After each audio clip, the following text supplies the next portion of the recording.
Hello everyone, welcome back. आज इस lecture के ज़रिए हम केमिकल बॉन्डिंग चैप्टर शुरू करने जा रहे हैं। एनसीईआरटी में अगर आप देखेंगे तो 11th के एनसीईआरटी में 4th unit chemical bonding and molecular structures के नाम से है और पॉपुलरली इसको हम केमिकल बॉन्डिंग नाम से बुलाते हैं। पहला लेक्चर जो रहेगा वो बॉन्डिंग के थोड़े इंट्रोडक्शन के बारे में रहेगा। बहुत कम क्वेश्चन इससे बनते हैं, लेकिन इस चैप्टर की बेटर अंडरस्टैंडिंग के लिए इन टॉपिक्स का पढ़ना ज़रूरी है। और कुछ टॉपिक्स हैं इस चैप्टर में जिनसे क्वेश्चन खूब आता है। इस चैप्टर से खूब क्वेश्चन आता है। ये केमिस्ट्री का एक ऐसा चैप्टर है जिससे सबसे ज़्यादा नंबर ऑफ क्वेश्चंस पूछे जाते हैं। जैसे दो चैप्टर हैं, पी ब्लॉक और केमिकल बॉन्डिंग, इससे ज़्यादा क्वेश्चन किसी भी चैप्टर से नहीं पूछा जाता। और आप इसे मेहरबानी कहिए भगवान की कि इनऑर्गेनिक केमिस्ट्री में ही ये दो चैप्टर हैं जिनमें 3 या उससे ज़्यादा क्वेश्चन पूछे जाते हैं। चैप्टर भी अपने आप में बड़े हैं, इस वजह से भी ये रीज़न है इसका। तो केमिकल बॉन्डिंग में 3 से कम क्वेश्चन कभी नहीं आया है। आउट ऑफ 45 3 क्वेश्चन आपको इस चैप्टर से मिलेंगे। कुछ टॉपिक्स के क्वेश्चन ज़्यादा पूछे जाते हैं। इसका मतलब ये नहीं कि हमको सिर्फ वही टॉपिक्स पढ़ना है। सिलेबस में जो कुछ भी दिया गया है हम सब पढ़ेंगे। क्वेश्चन कब किससे पूछा जाए ज़रूरी नहीं है, मतलब ये पता नहीं चलता है। तो जिनसे सबसे ज़्यादा क्वेश्चन पूछा जाता है उनकी स्ट्रेंथ, हमारी मतलब उसके कंसेप्ट की स्ट्रेंथनिंग ज़्यादा होनी चाहिए, उसकी प्रैक्टिस क्वेश्चंस की ज़्यादा होनी चाहिए, वो हम तुरंत सॉल्व कर सकें। और जो टॉपिक्स के ऊपर क्वेश्चन कम पूछे जाते हैं उन टॉपिक्स को भी, यानी सिलेबस के हर टॉपिक को हम कवर करते चलेंगे। पहला टॉपिक जो हम पढ़ाने जा रहे हैं, लिविस डॉट स्ट्रक्चर। ऐसा लोगों को लगता है कि उनको आता है, प्रैक्टिकली आता नहीं है। जब आप पढ़ेंगे इसको तो देखेंगे। और लिविस डॉट स्ट्रक्चर से डायरेक्ट क्वेश्चन तो नहीं पूछे जाते, लेकिन जो कुछ पढ़ाया जाएगा आगे उसमें लिविस डॉट स्ट्रक्चर का रिप्रेजेंटेशन तो है, कहीं कहीं ज़रूरी हो जाता है। जब आप रेजोनेंस स्ट्रक्चर ड्रॉ करते हैं तो वहाँ पर भी लिविस का कंसेप्ट बहुत इंपॉर्टेंट हो जाता है। तो हम सबसे पहला टॉपिक जो इसमें पढ़ने जा रहे हैं वो है लिविस डॉट स्ट्रक्चर्स।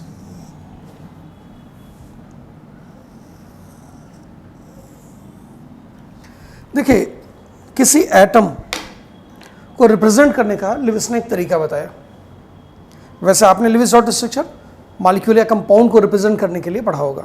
एक्चुअली जो एटम का तरीका है, और एटम से मिलकर मॉलिक्यूल बनते हैं, तो वही एटम्स को हम मॉलिक्यूल में कन्वर्ट कर सकते हैं लिविस डॉट स्ट्रक्चर के मेथड से। तो पहले हम सीखेंगे कि एटम को कैसे लिविस डॉट स्ट्रक्चर में रिप्रेजेंट किया जाता है। कोई भी एटम न्यूट्रल हो, कैटायनिक हो चाहे एनायनिक हो, एटॉमिक स्पीसीज, इसको लिविस डॉट स्ट्रक्चर में 2 हिस्से में रिप्रेजेंट किया जाता है। One is the kernel and another is valence electrons. Kernel क्या होते हैं? An atom without its valence shell electrons. और वैलेंस इलेक्ट्रॉन्स क्या है? Valence shell electrons. Valence shell क्या होता है? वैलेंस शेल टर्म यहाँ पर भी आया, यहाँ पर भी आया। वैलेंस शेल क्या होता है? Outermost shell, outermost energy level और electronic configuration. Valence shell, valence electron, penultimate shell, antepenultimate shell, ये सारा कंसेप्ट हम पढ़ा चुके हैं पीरियोडिक टेबल और उसके पहले एक इलेक्ट्रॉनिक कन्फिग्रेशन के लेक्चर में।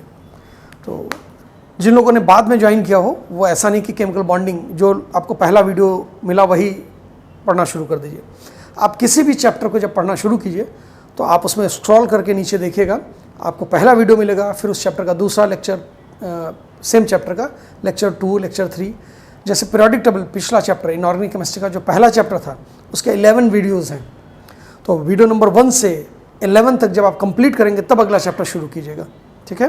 तो अगर हो सकता है कि आपने इस दौरान ज्वाइन किया हो तो आपको जो सबसे पहला वीडियो मिला और आपने उसको देखना शुरू कर दिया, और कभी ऐसा हो सकता है कि आप मिड में वीडियो देख रहे हैं और आपको कंसेप्ट समझ में नहीं आएगा, तो ऐसा लगेगा पता नहीं क्या पढ़ाया जा रहा है। तो जब साइंस की डेफिनेशन में है कि it is a systematic knowledge, तो अगर आप सिस्टमेटिक तरीके से पहले से शुरू करके दूसरा, फिर तीसरा, फिर चौथा करेंगे तो बातें आपको समझ में आती जाएंगी। तो पीरियोडिक टेबल के वीडियो आप पूरा देख जाइएगा अगर नहीं देखा हुआ है तो, और जिन लोगों ने देखा है उनको ये समझ में आएगा बात। तो outermost shell, outermost energy level को वैलेंस शेल बोलते हैं। और उनमें नंबर ऑफ जो इलेक्ट्रॉन्स होते हैं उनको वैलेंस इलेक्ट्रॉन्स बोलते हैं। तो अगर वैलेंस इलेक्ट्रॉन को छोड़ के हम पूरे एटम को रिप्रेजेंट करें तो उसको कर्नेल कहा जाता है। इसका मतलब 10 kernel is nucleus of an atom along with all its core electrons, that is inner shell electrons। Core का मतलब लिटरली मीनिंग होता है कि बीच वाला हिस्सा, तो बीच का मतलब अंदर का पूरा इलेक्ट्रॉन। तो outer shell, outermost shell के इलेक्ट्रॉन को वैलेंस इलेक्ट्रॉन्स कहते हैं। उनको छोड़ के इनर शेल जितने होते हैं सबको कोर इलेक्ट्रॉन बोलते हैं। जैसे अगर आप सोडियम की बात करें, इसका इलेक्ट्रॉनिक कन्फिग्रेशन है 281 सिर्फ एनर्जी लेवल वाइज, तो इसमें कोर इलेक्ट्रॉन 10 है। तो इसका नहीं मतलब ये नहीं कि एक इलेक्ट्रॉन को छोड़ के कोर इलेक्ट्रॉन होता है। अगर हम एल्युमिनियम की बात करें तो 283 इसमें भी कोर इलेक्ट्रॉन 10 ही है। तो वैलेंस शेल के, आउटरमोस्ट शेल के इलेक्ट्रॉन को छोड़ के जो बचता है इलेक्ट्रॉन उसको कोर इलेक्ट्रॉन बोलते हैं। कोर इलेक्ट्रॉन और न्यूक्लियस को मिला के हम कर्नेल बोलते हैं। अब ये कर्नेल को रिप्रेजेंट कैसे किया जाता है? It is means kernel represented by symbol of an atom of the element. Her element के एक एटम का एक सिंबल होता है, जैसे हाइड्रोजन के लिए H, हीलियम के लिए HE है। HE में H कैपिटल होता है और E स्मॉल होता है। तो ये जो सिंबल है लिविस डॉट स्ट्रक्चर में, ये सिंबल सिर्फ कर्नेल को रिप्रेजेंट करता है, वैलेंस इलेक्ट्रॉन को रिप्रेजेंट नहीं करता है। Valence electron outermost shell के इलेक्ट्रॉन को अलग से रिप्रेजेंट किया जाता है। अब ये अलग से कैसे रिप्रेजेंट किया जाएगा? So represented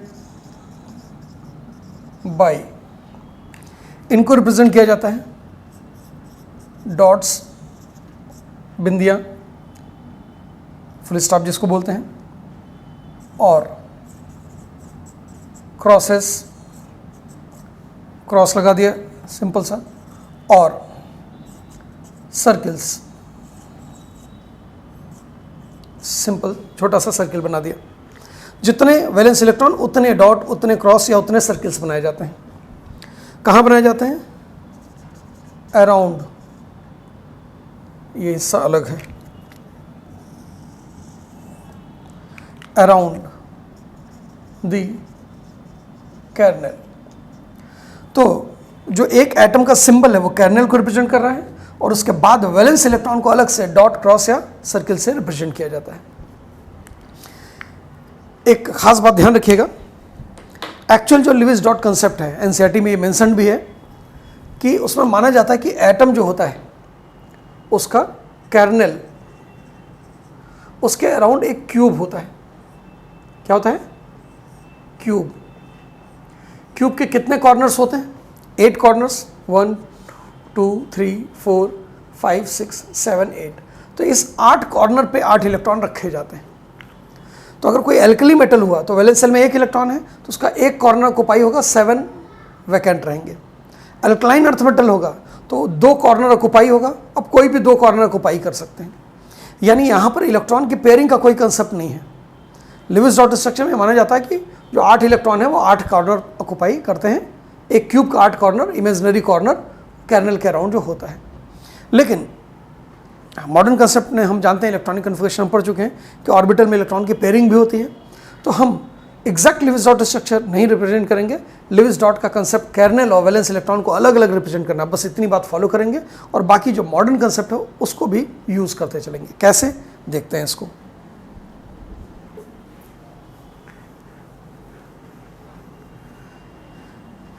इनके कुछ एग्जाम्पल्स हम स्टडी कर लेते हैं।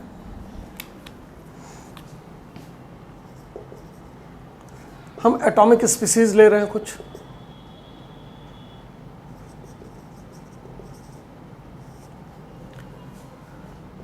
और इनका रिप्रेजेंटेशन कर रहे हैं। दो तरीके का रिप्रेजेंटेशन, एक जनरल, देखिए जनरल रिप्रेजेंटेशन सिर्फ उसका होता है जो जनरल हो, जो इन जनरल यूजुअली नेचर में पाया जा रहा हो, और लिविस डॉट रिप्रेजेंटेशन तो किसी भी एटम का कर सकते हैं। जैसे अगर हम बात करें हाइड्रोजन एटम, तो जनरली हम क्या लिखते हैं, H लिखते हैं, या हाइड्रोजन एटम हो गया। लेकिन लिविस डॉट स्ट्रक्चर में H के सिवाय वैलेंस शेल का एक इलेक्ट्रॉन अलग से डॉट बनाना पड़ेगा। डॉट बनाइए, क्रॉस बनाइए, सर्किल बनाइए, सब चलेगा। हम डॉट फॉलो कर रहे हैं क्योंकि नाम में ही लिखा हुआ है लिविस डॉट स्ट्रक्चर। अब अगर हमने इसका वैलेंस शेल का एक इलेक्ट्रॉन निकाल दिया तो ये प्रोटियम आयन बन जाएगा। पॉपुलरली इसको प्रोटॉन बोलते हैं। एक इलेक्ट्रॉन निकला तो इसके ऊपर एक पॉजिटिव चार्ज आ जाएगा। तो लिविस डॉट स्ट्रक्चर में भी कुछ नहीं बचा, एक इलेक्ट्रॉन निकल गया तो एक पॉजिटिव चार्ज। तो इसका जनरल और लिविस डॉट रिप्रेजेंटेशन सेम रहेगा, प्रोटॉन या प्रोटियम आयन का। याद कीजिए हाइड्रोजन के 3 आइसोटोप होते हैं, नहीं मालूम तो पहली बार सुन लीजिए। हाइड्रोजन के 3 आइसोटोप होते हैं और जिसमें से सबसे अबंडेंट जो पाया जाता है वो प्रोटियम होता है। तो H इन जनरल प्रोटियम का ही सिंबल होता है। तो प्रोटियम से इलेक्ट्रॉन निकाल के प्रोटियम आयन बन जाएगा, उसी को प्रोटॉन बोलते हैं। अगर हम हाइड्रोजन एटम में एक इलेक्ट्रॉन ऐड कर दें, किसी भी एलिमेंट के ऊपर जब इलेक्ट्रॉन ऐड करते हैं तब वो एनायन बन जाता है, और एलिमेंट के ऊपर जब नेगेटिव चार्ज आता है इलेक्ट्रॉन गेन करके तो उसमें लास्ट में IDE लग जाता है। जैसे इसमें हाइड्राइड आयन लगेगा, चार्ज स्पेसिस हो जाएगा तो आयन लग गया। तो H के ऊपर एक इलेक्ट्रॉन ऐड करेंगे तो H माइनस बनेगा। यह इसका जनरल रिप्रेजेंटेशन है। लेकिन जब लिविस डॉट रिप्रेजेंटेशन करेंगे तो वैलेंस शेल में एक इलेक्ट्रॉन पहले से था, एक एक्स्ट्रा इलेक्ट्रॉन आ गया, दोनों को हमने डॉट से रिप्रेजेंट कर दिया। एक्स्ट्रा इलेक्ट्रॉन की वजह से नेगेटिव चार्ज आ गया। ध्यान रखिएगा, आप H के साथ 2 इलेक्ट्रॉन रिप्रेजेंट कर दीजिए और चार्ज मत बनाइए तो ये बिल्कुल गलत होगा। आप इलेक्ट्रॉन नहीं बना रहे हैं, चार्ज बना रहे हैं, सही है, लेकिन लिविस डॉट स्ट्रक्चर नहीं है। चार्ज भी बना रहे हैं इलेक्ट्रॉन के लॉस या गेन की वजह से, और वैलेंस इलेक्ट्रॉन भी बना रहे हैं, तो ये लिविस डॉट स्ट्रक्चर है। और आपने वैलेंस इलेक्ट्रॉन बनाया और एटम ने इलेक्ट्रॉन का लॉस या गेन किया है और उसका चार्ज आपने नहीं बनाया, तो ये रिप्रेजेंटेशन ही गलत होता है। आगे हम देखते हैं सोडियम एटम। तो Na सोडियम एटम का सिंबल है, लेकिन लिविस डॉट स्ट्रक्चर में Na लिखते हैं तो सिर्फ कर्नेल होता है और वैलेंस शेल में एक इलेक्ट्रॉन भी होता है। तो ये सोडियम का लिविस डॉट स्ट्रक्चर हो गया। अब अगर हमने सोडियम आयन बनाया तो सोडियम मेटल है, इलेक्ट्रॉन लॉस करता है, वैलेंस शेल में एक इलेक्ट्रॉन एक लॉस करेगा, और यही इसका लिविस डॉट रिप्रेजेंटेशन भी होगा क्योंकि वैलेंस शेल में तो कोई इलेक्ट्रॉन बचा नहीं। इसी को कर्नेल ऑफ सोडियम भी बोलते हैं क्योंकि वैलेंस इलेक्ट्रॉन तो लॉस कर गया, अब जो बचा वही कर्नेल है। तो इसका मतलब कैल्शियम के कर्नेल में क्या होगा, Ca के ऊपर +2 चार्ज। कैल्शियम एटम का लिविस डॉट स्ट्रक्चर क्या होगा, Ca के बाद 2 डॉट, दोनों डॉट हटा दिया, 2 पॉजिटिव चार्ज आ गया। तो किसी भी मेटल का इन जनरल इलेक्ट्रॉन लॉस होता है तो वो अपना कर्नेल बना लेता है, इलेक्ट्रॉन वैलेंस के सारे इलेक्ट्रॉन लॉस करके। अगर आपने Ca के ऊपर प्लस लगाया तो ये कर्नेल नहीं है, कैल्शियम कटायन इसको भी बोलेंगे, थ्योरेटिकल बनता है, ऐसा इन जनरल मिलता नहीं है। लेकिन अगर आप वैलेंस शेल के सारे इलेक्ट्रॉन को लॉस कर देंगे तो बनेगा kernel. 6 chlorine atom,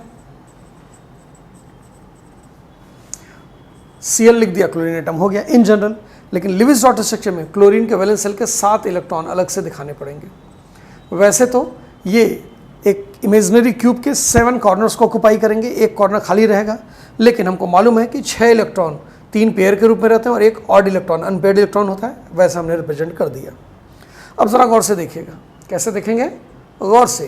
chlorine non metal है, इन जनरल इलेक्ट्रॉन गेन करता है, तो क्लोरीन से एनायन बनेगा, उसको बोलेंगे क्लोराइड आयन। अभी हमने बताया था कि जब कोई एलिमेंट इलेक्ट्रॉन गेन कर लेता है तो उसके ऊपर नेगेटिव चार्ज आता है, तब उसमें IDE लगाते हैं, यहाँ पर हाइड्राइड आयन, क्लोराइड आयन। जरूरी नहीं कि एक ही नेगेटिव चार्ज। जब ऑक्साइड आयन बनेगा तो ऑक्सीजन 2 इलेक्ट्रॉन गेन करता है, नाइट्राइड आयन बनेगा तो नाइट्रोजन 3 इलेक्ट्रॉन गेन करता है। सो N-3, N के ऊपर -3 है तो वो नाइट्राइड आयन, O के ऊपर -2 तो ऑक्साइड आयन, S के ऊपर -2 तो सल्फाइड आयन। क्लोराइड आयन का plus or general representation Cl minus, commonly ऐसे लिखते हैं। लेकिन जब लिविस डॉट स्ट्रक्चर लिखेंगे तो Cl के बाद 7 इलेक्ट्रॉन तो था ही, एक 8वां इलेक्ट्रॉन आ गया और एक्स्ट्रा इलेक्ट्रॉन की वजह से नेगेटिव चार्ज, ये लिविस डॉट रिप्रेजेंटेशन है।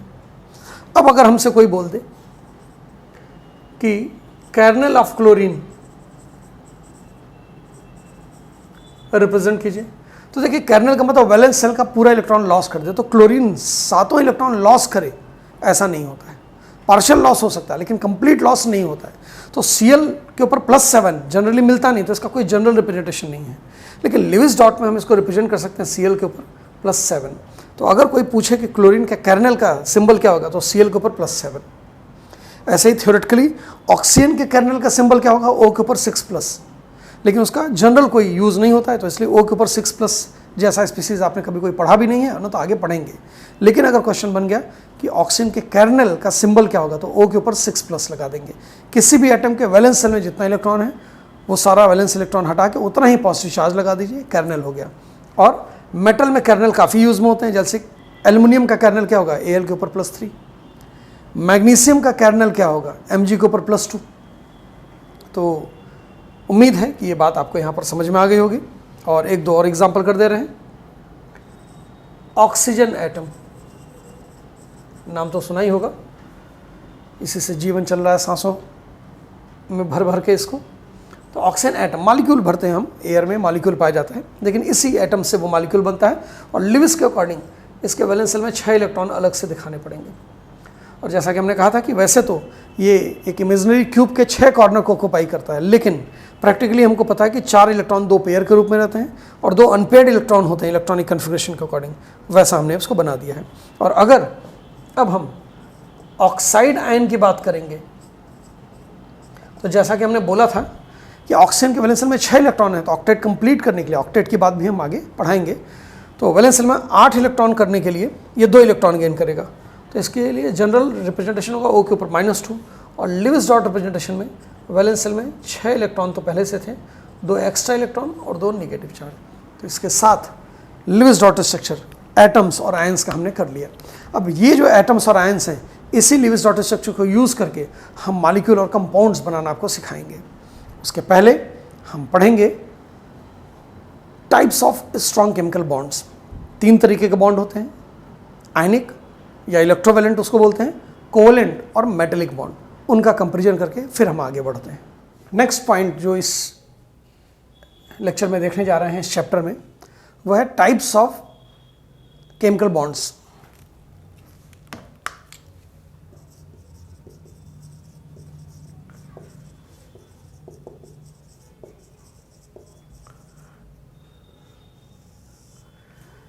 देखिए, केमिकल बॉन्ड्स जो स्ट्रॉन्ग केमिकल बॉन्ड्स होते हैं वो ब्रॉडली 3 क्लास में डिवाइड किए जाते हैं। ब्रॉडली क्या, फाइनली भी।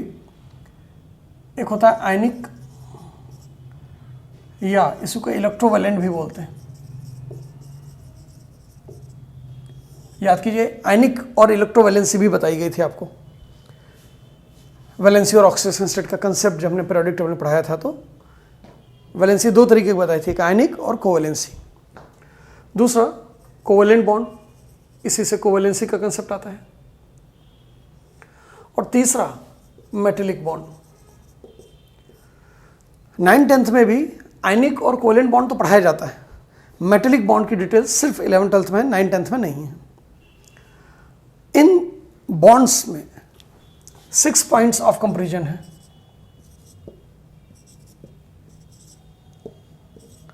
हम एक एक करके बोल रहे हैं, आप अगर नोट करना चाहें तो नोट कर सकते हैं, लेकिन ऐसा कोई ज़रूरी नहीं है। एक पॉइंट ज़्यादा ज़रूरी है और आप चाहें तो हर पॉइंट को नोट कर सकते हैं।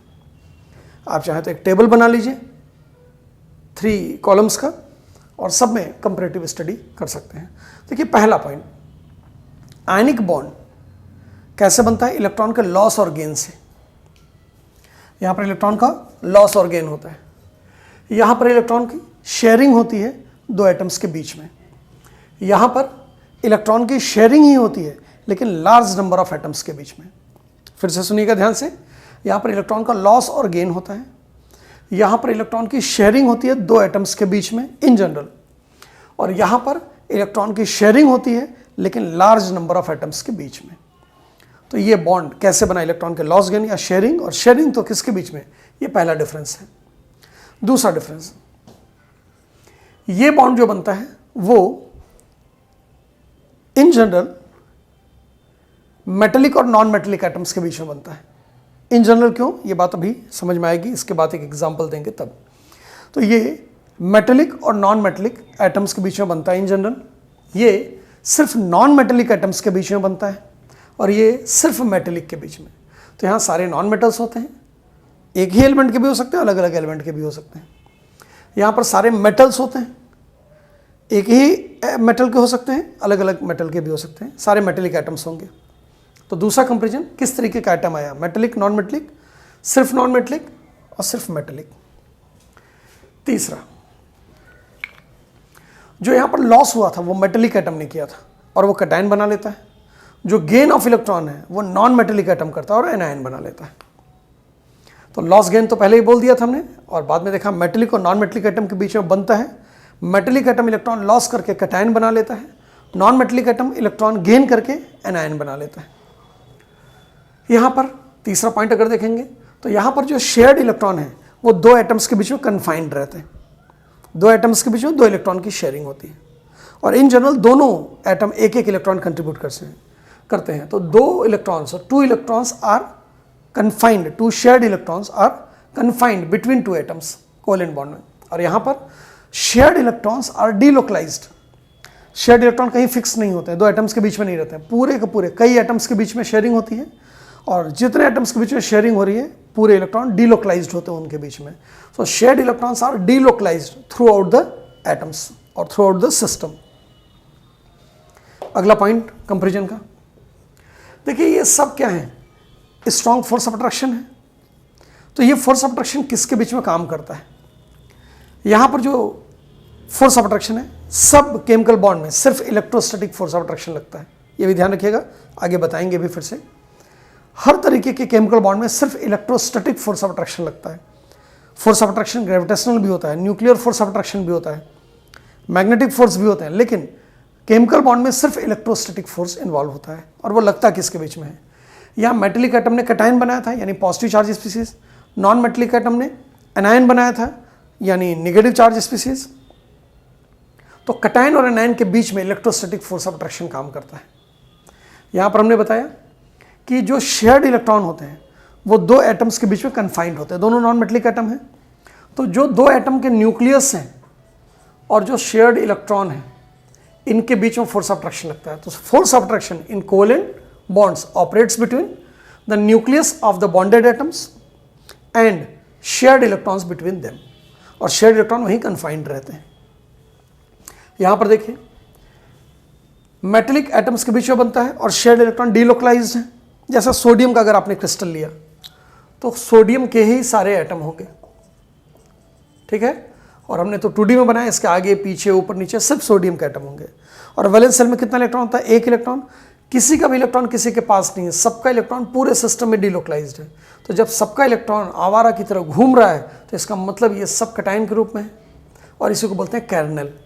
तो मेटेलिक क्रिस्टल्स में मेटेलिक कैर्नेल्स होते हैं और उनके इलेक्ट्रॉन्स जो होते हैं उन कैर्नेल्स के बीच में डीलोकलाइज होते हैं। हमने एक इलेक्ट्रॉन बनाया है, हर एटम का इलेक्ट्रॉन होगा जो पूरे के पूरे सिस्टम में घूम रहा है।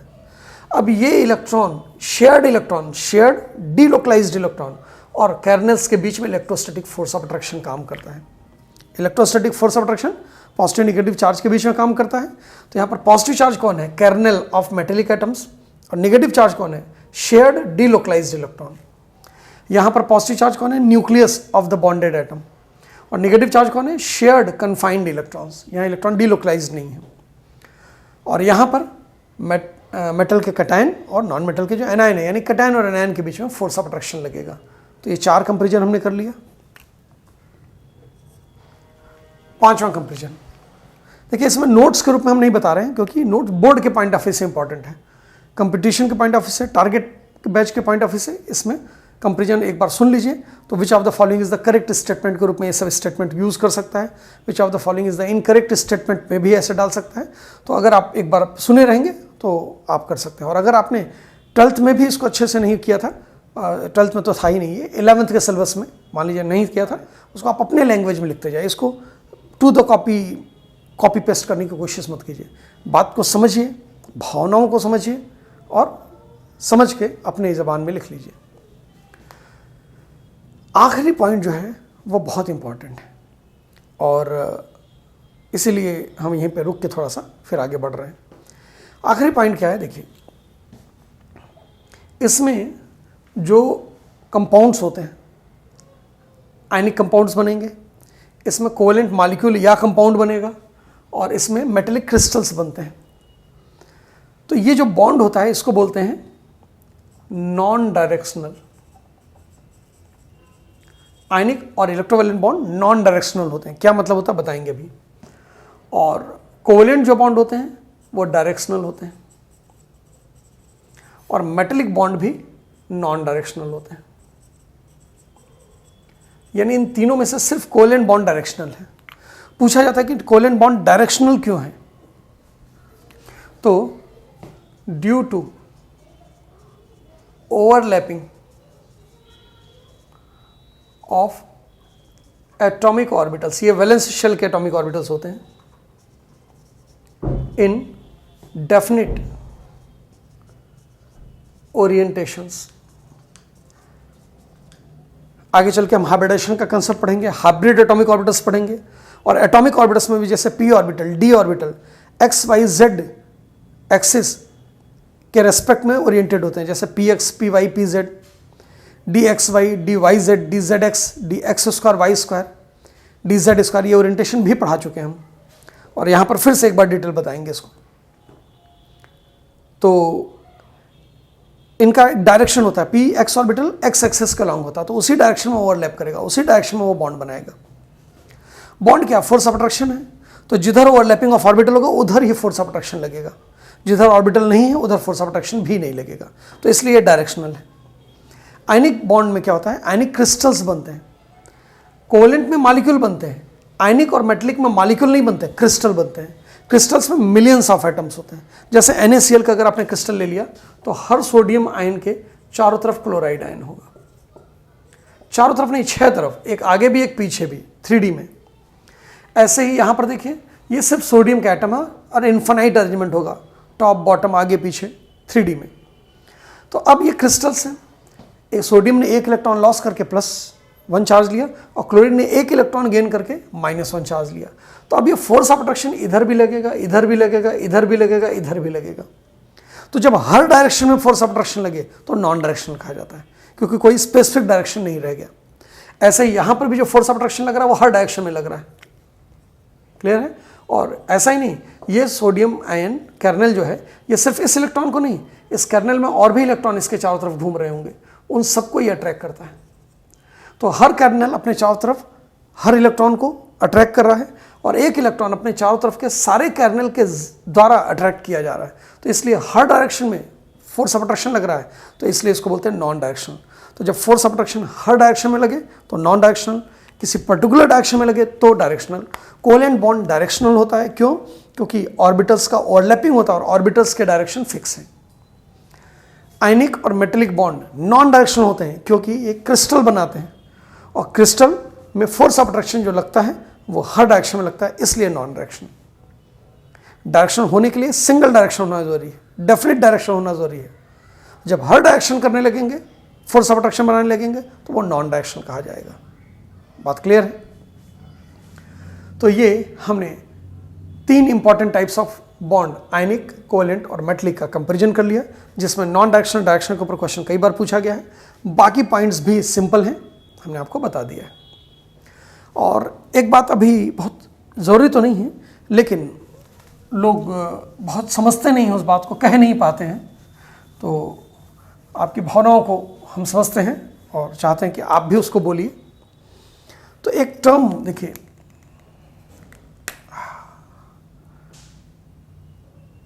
मॉलिक्यूल, कंपाउंड और क्रिस्टल, ये टर्म। मॉलिक्यूल टर्म जो होता है वो तब यूज होता है जब सिर्फ नॉन मेटल के एटम्स जुड़े हों, only non metallic atoms are bonded,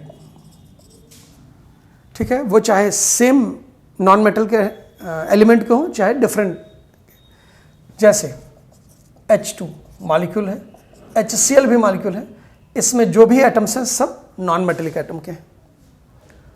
compound,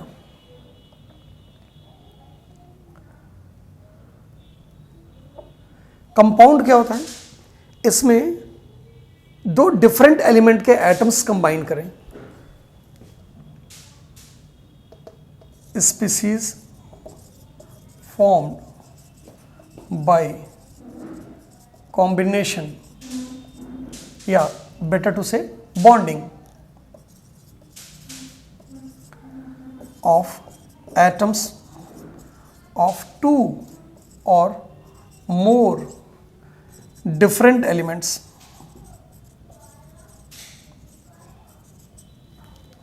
अब दो डिफरेंट एलिमेंट्स दोनों नॉन मेटल के हैं, तो ये HCl कंपाउंड है। HCl कोवेलेंट कंपाउंड है क्योंकि इसमें कोवेलेंट बॉन्ड बनेगा, दोनों नॉन मेटेलिक हैं, और ये मॉलिक्यूल भी कहा जाएगा, कोवेलेंट मॉलिक्यूल, कोवेलेंट कंपाउंड, दोनों टर्म इसके लिए यूज करेंगे। लेकिन जब आप बात करेंगे NaCl की, तो NaCl को हम मॉलिक्यूल नहीं कहते। क्यों? क्योंकि मॉलिक्यूल में सिर्फ नॉन मेटल के एटम होते हैं। यहाँ पर मेटल का एटम आ गया, तो किसी भी बॉन्डेड स्पीसीज में अगर मेटेलिक एटम आ गया तो मॉलिक्यूल टर्म वहाँ अवॉइड किया जाता है। तो NaCl in general NaCl molecule कह देते हैं, लेकिन बात गलत है। ये NaCl का फार्मूला यूनिट है। क्या है ये? NaCl का फार्मूला यूनिट, या ये NaCl का कंपाउंड है, 1 मोल कंपाउंड या 1 फार्मूला यूनिट, इस तरीके का टर्म यूज़ किया जाता है। सॉलिड स्टेट में इसमें और क्लैरिटी आपको आएगी। NaCl क्रिस्टल स्ट्रक्चर जब आप देखते हैं तो उसके एक यूनिट सेल में 4 NaCl होते हैं, तो 4 सोडियम 4 क्लोराइड आयन है, तो सिंपलेस्ट रेशो क्या होता है? 1:1 का, इसलिए NaCl इसको फार्मूला यूनिट कहते हैं। तो ध्यान रखिएगा, जब मेटल आ जाए तो मॉलिक्यूल टर्म नहीं यूज़ करते हैं। तो ये कंपाउंड है, ये मॉलिक्यूल नहीं है। HCl मॉलिक्यूल भी और कंपाउंड भी है। ये मॉलिक्यूल ऑफ कंपाउंड कहा जाता है और ये मॉलिक्यूल ऑफ एलिमेंट। क्लियर है? एक ही एलिमेंट के सारे एटम कंबाइन करें तो मॉलिक्यूल ऑफ एलिमेंट, और अगर डिफरेंट एलिमेंट कंबाइन करें तो मॉलिक्यूल ऑफ कंपाउंड, और अगर मेटल और नॉन मेटल कंबाइन करें तो सिर्फ कंपाउंड कहेंगे, उसको मॉलिक्यूल नहीं कहेंगे। सिर्फ मेटल कंबाइन नहीं करते, सिर्फ मेटल का मिक्सचर बनता है, एलॉयज में हम पढ़ेंगे। तो ये 2 बातें हो गई। और क्रिस्टल क्या होता है? क्रिस्टल, अब इसको आयनिक कंपाउंड भी बोलेंगे क्योंकि इसमें आयनिक बॉन्ड बना है मेटल नॉन मेटल के बीच में। तो क्रिस्टल जो होते हैं वो आयनिक भी होते हैं, कोवेलेंट भी होते हैं और मेटेलिक भी होते हैं। ठीक है? तो क्रिस्टल की बात सॉलिड स्टेट में की जाती है। तो कई कोवेलेंट स्पीसीज ऐसे हैं जो क्रिस्टल के फॉर्म में मिलते हैं, जैसे डायमंड है, डायमंड का क्रिस्टल है। लेकिन मीथेन जो गैसेस है वो मॉलिक्यूल है, मीथेन कंपाउंड भी है, CH4 है, लेकिन मीथेन का क्रिस्टल इन जनरल नहीं मिलता, उसको लिक्विफाई किया जाता है बड़े मुश्किल से, तो उसका क्रिस्टल तो बनते नहीं हैं। तो क्रिस्टल जो टर्म यूज़ होता है वो आयनिक, कोवेलेंट, मेटेलिक सबके लिए यूज़ होता है। कंपाउंड में 2 डिफरेंट एलिमेंट, 2 या 2 से ज़्यादा डिफरेंट एलिमेंट होने चाहिए। अगर कोई एलिमेंट मेटेलिक हो गया तो मॉलिक्यूल टर्म यूज़ नहीं करते। जैसे कैल्शियम क्लोराइड, वो मॉलिक्यूल नहीं है, हम लिख देते हैं, भले ही बोल भले ही दें कैल्शियम क्लोराइड, लेकिन वो कैल्शियम क्लोराइड मॉलिक्यूल बोल भले ही दें, लेकिन वो बात गलत है। कैल्शियम क्लोराइड कंपाउंड होता है, कैल्शियम क्लोराइड क्रिस्टल होता है, लेकिन कैल्शियम क्लोराइड मॉलिक्यूल नहीं। मेटल आ गया तो मॉलिक्यूल नहीं।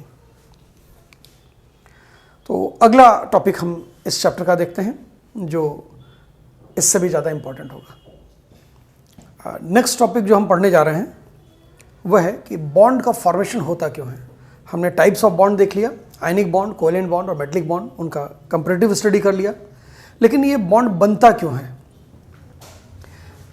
Cause of bond formation.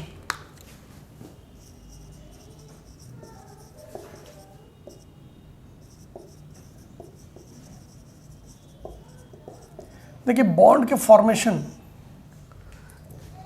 को एक्सप्लेन करने के लिए 2 थ्योरीज दी गई हैं, और भी होंगी, लेकिन ये 2 इंपॉर्टेंट थ्योरी हैं जो हम पढ़ेंगे। पहला है इलेक्ट्रॉनिक थ्योरी, और दूसरा है थर्मोडायनेमिक कंसेप्ट। इलेक्ट्रॉनिक थ्योरी में आता है octet and duplet rule.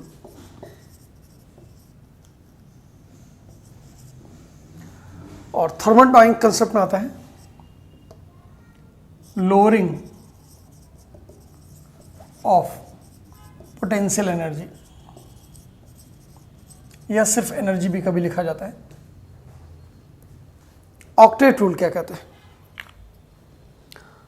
Octet rule के अकॉर्डिंग जिन एटम के वैलेंस शेल में, आउटरमोस्ट शेल में 8 इलेक्ट्रॉन होते हैं, वो बॉन्ड बनाने में यकीन नहीं रखते हैं, वो इलेक्ट्रॉन को लॉस गेन शेयर कुछ नहीं करते हैं। इसका मतलब वैलेंस शेल में 8 इलेक्ट्रॉन का प्रेजेंस एटम को स्टेबिलिटी प्रोवाइड करता है और वो एटम किसी और एटम के साथ बॉन्ड नहीं बनाता है, जुड़ता नहीं है। इसके एग्जाम्पल के रूप में नोबल गैसेस दिए गए एक्सेप्ट हीलियम। बाकी जो बॉन्ड बने उनमें एटम्स अपने इलेक्ट्रॉन लॉस गेन या शेयर करते हैं वैलेंस शेल से, ताकि उनके पास आउटर मोस्ट शेल में 8 इलेक्ट्रॉन हो सके। तो presence of 8 electron in outermost shell provides stability and set of 8 electron in outermost shell is called octet। तो जिनका ऑक्टेट कंप्लीट है, यानी जिनके वैलेंस शेल में 8 इलेक्ट्रॉन हैं, वो स्टेबल हैं, और जो स्टेबल नहीं है, जिनके पास 8 से कम इलेक्ट्रॉन है। देखिए 8 इलेक्ट्रॉन अगर नहीं है तो 8 से ज़्यादा इलेक्ट्रॉन नहीं होंगे, क्योंकि वैलेंस शेल में 8 से ज़्यादा इलेक्ट्रॉन नहीं हो सकते। तो जिनके वैलेंस शेल में 8 इलेक्ट्रॉन हैं उनका ऑक्टेट कंप्लीट है, वो स्टेबल है। जिनका ऑक्टेट कंप्लीट नहीं है, 8 से कम इलेक्ट्रॉन है, तो वो या तो इलेक्ट्रॉन को लॉस करेंगे, या तो गेन करेंगे, या तो शेयर करेंगे। अब एक बार ये सोच सकते हैं आप, दिमाग में ये आ सकती है बात कि जब 8 से कम इलेक्ट्रॉन है तो लॉस करने से 8 कैसे हो जाएगा? देखते हैं हम ऑक्टेट रूल। इसके एग्जाम्पल में NaCl का फॉर्मेशन। सोडियम का लिविस डॉट स्ट्रक्चर बनाए तो सोडियम के वैलेंस शेल में 1 इलेक्ट्रॉन है, और क्लोरीन का लिविस डॉट स्ट्रक्चर बनाए तो वैलेंस शेल में 7 इलेक्ट्रॉन है। सोडियम का इलेक्ट्रॉनिक कन्फिगरेशन 2 8 1 11 इलेक्ट्रॉन होते हैं, और क्लोरीन का 2 8 7। इसके वैलेंस शेल में 1 इलेक्ट्रॉन है, 1 इलेक्ट्रॉन, और इसके वैलेंस शेल में 7 इलेक्ट्रॉन है। दोनों अपना ऑक्टेट कंप्लीट करना चाहते हैं, तो ये 7 इलेक्ट्रॉन गेन करे तब ऑक्टेट कंप्लीट होगा, या 1 इलेक्ट्रॉन लॉस करे। तो 1 इलेक्ट्रॉन लॉस करने के बाद आउटरमोस्ट शेल सेकंड बचेगा और उसमें 8 इलेक्ट्रॉन आ जाएंगे। तो 1 इलेक्ट्रॉन का लॉस करना इजी है, 7 का गेन करना डिफिकल्ट है, इसलिए इलेक्ट्रॉन लॉस करने में यकीन रखता है। क्लोरीन 7 इलेक्ट्रॉन लॉस करे तो भी आउटरमोस्ट शेल सेकंड हो जाएगा, वैलेंस शेल में 8 इलेक्ट्रॉन हो जाएंगे, या 1 इलेक्ट्रॉन गेन कर ले तो आउटरमोस्ट शेल 3 ही रहेगा और उसमें 8 इलेक्ट्रॉन हो जाएंगे। तो इसके लिए 1 इलेक्ट्रॉन गेन करना इजी है और इसके लिए 1 इलेक्ट्रॉन लॉस करना इजी है, इसलिए ये इलेक्ट्रॉन लॉस करेगा, बनाएगा Na+, सोडियम का कर्नल, और इसका लिविस डॉट स्ट्रक्चर बनाएंगे तो Cl में वैलेंस शेल में 8 इलेक्ट्रॉन आ जाएंगे, माइनस चार्ज भी आ जाएगा। अब इसका इलेक्ट्रॉनिक कन्फिगरेशन 2 8 और इसका 2 8 8। अब इसका आउटरमोस्ट शेल सेकंड है और सेकंड में 8 इलेक्ट्रॉन है, इसका आउटरमोस्ट शेल थर्ड है और थर्ड में 8 इलेक्ट्रॉन। तो दोनों का ऑक्टेट कंप्लीट हो गया लॉस गेन से। अब ये साथ साथ अपना जीवन खुशी खुशी गुजारेंगे। इसीलिए देखिए सोडियम अनस्टेबल है क्योंकि उसका ऑक्टेट कंप्लीट नहीं है, वैलेंस शेल में 1 इलेक्ट्रॉन है। तो क्या सोडियम इलेक्ट्रॉन लॉस करके स्टेबल हो जाएगा? Na+ स्टेबल हो जाएगा। Na+ अपने चार्ज की वजह से अनस्टेबल होगा। अगर Na+ स्टेबल होता तो NaCl बनने की जरूरत ही नहीं पड़ती, या सोडियम आयन को किसी और एनायन से कंबाइन करने की ज़रूरत ही नहीं पड़ती। सोडियम जोगी हो जाता, अपना इलेक्ट्रॉन लुटा के और चल देता Na+ के रूप में नेचर में पाया जाता।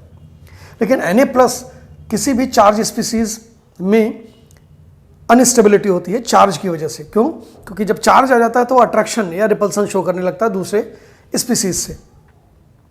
तो Na+ भी इंडिपेंडेंटली स्टेबल नहीं है जबकि इसका ऑक्टेट कंप्लीट है। इसीलिए Na अपना इलेक्ट्रॉन तब लॉस करेगा जब कोई इसको गेन करने वाला हो, ताकि इसको लॉस करके जो पॉजिटिव चार्ज आएगा सामने वाले के ऊपर गेन करके उतना नेगेटिव चार्ज आएगा, और तब ये टोटल न्यूट्रल रहेंगे। तो NaCl टोटल स्टेबल है, Na+ का इलेक्ट्रॉनिक कन्फिगरेशन स्टेबल है, लेकिन ये कटायन स्टेबल नहीं है। कैटायन स्टेबल होता तो ये एनायन से कंबाइन क्यों करता। तो ये बात थोड़ी सी आपको समझ में आई होगी। अगर ये तो आयनिक कंपाउंड हो गया मेटल नॉन मेटल के बीच में। ऐसे ही ऑक्टेट रूल क्लोरीन के फॉर्मेशन अगर हम देखें तो दोनों नॉन मेटेलिक एटम है। वैलेंस शेल में कितने इलेक्ट्रॉन हैं? 7 इलेक्ट्रॉन, और इसमें भी 7 इलेक्ट्रॉन। अब ये भी 1 इलेक्ट्रॉन गेन करना चाहता है, ये भी 1 इलेक्ट्रॉन गेन करना चाहता है, लॉस करने वाला कोई नहीं। जब सिमिलर स्पीसीज होते हैं तो शेयरिंग ऑफ इलेक्ट्रॉन होता है। क्यों? क्योंकि सब या तो गेन करना चाहते हैं, या तो अगर मेटल मेटल का क्रिस्टल बनता है जैसे सोडियम मेटल आपस में जुड़ जाएं तो सब इलेक्ट्रॉन लॉस करना चाहते हैं, गेन कोई नहीं करना चाहता है। तो जब सिमिलर स्पीसीज आते हैं, सब गेन करना चाहें या सब लॉस करना चाहें, तब शेयरिंग की ज़रूरत पड़ती है। तो ये दोनों गेन करना चाहते हैं, लॉस कोई नहीं करना चाहता है। तो ऑक्टेट कंप्लीट करने के लिए एक एक इलेक्ट्रॉन दोनों कंट्रीब्यूट करेंगे शेयरिंग में। एक इसका इलेक्ट्रॉन, एक इसका इलेक्ट्रॉन, 6 इलेक्ट्रॉन इसके पास बच गए। इसके भी वैलेंस शेल में 6 इलेक्ट्रॉन बच जाएंगे। अब ये 2 इलेक्ट्रॉन में से एक इस क्लोरीन का, एक इस क्लोरीन का, ये इसका भी हिस्सा रहेगा और ये इसका हिस्सा रहेगा। तो दोनों के सर्किल में कॉमन ये 2 इलेक्ट्रॉन दोनों में काउंट किए जाएंगे। तो 6 + 2 8 इलेक्ट्रॉन इसका हो गया, एंड 6 + 2 8 इलेक्ट्रॉन इसका भी हो गया। तो पहले इलेक्ट्रॉनिक कन्फिगरेशन 287 था, 287 था, और अभी इसके पास 2 और 8 तो कोर इलेक्ट्रॉन है ही। वैलेंस शेल में 6 इलेक्ट्रॉन इसके पास हैं और 2 इलेक्ट्रॉन कॉमन है दोनों में। ये 2 इलेक्ट्रॉन इधर भी काउंट होंगे और इधर भी होंगे। ऐसे ही इधर वैलेंस शेल में 6 इलेक्ट्रॉन और कोर इलेक्ट्रॉन में 8 और 2। सो 2 8 8 वैलेंस शेल में ये इलेक्ट्रॉन होंगे और इसके वैलेंस शेल में ये इलेक्ट्रॉन होंगे। तो ऑक्टेट कंप्लीट हो गया दोनों का। डुप्लेट रूल क्या होता है?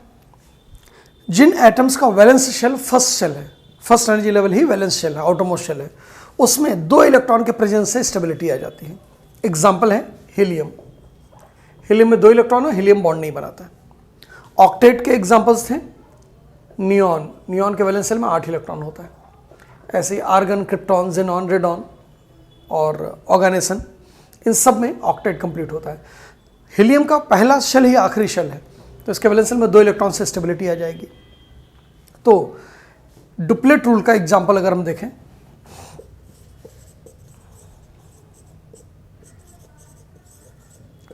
तो हाइड्रोजन आएगा।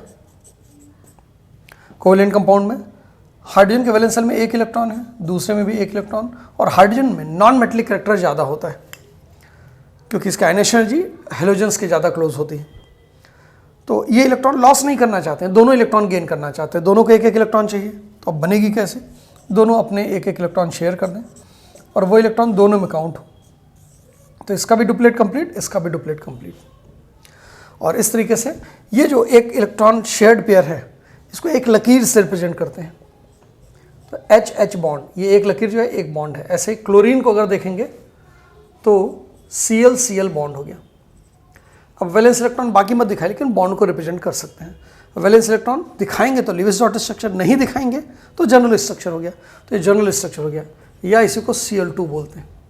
यहाँ पर 2 लिखा तो इसका मतलब 2 क्लोरीन एटम बॉन्डेड हैं, जुड़े हुए हैं एक दूसरे से। अगर मैं 2Cl लिखा तो इसका मतलब 2 क्लोरीन एटम हैं लेकिन फ्री हैं। तो जो सबस्क्रिप्ट में नंबर होता है उसी को बोलते हैं एटमिसिटी।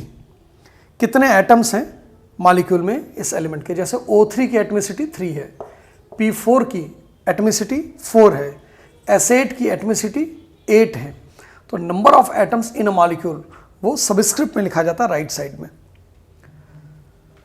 डुप्लेट रूल में अगर आयनिक कंपाउंड देखें तो LiCl का फॉर्मेशन देख लेते हैं। लिथियम का इलेक्ट्रॉनिक कन्फिग्रेशन होता है 2 1, वैलेंस शेल 2 है, उसमें 1 इलेक्ट्रॉन है। एक तो I का डॉट है और एक लिविस डॉट स्ट्रक्चर की वजह से वैलेंस शेल इलेक्ट्रॉन का डॉट है।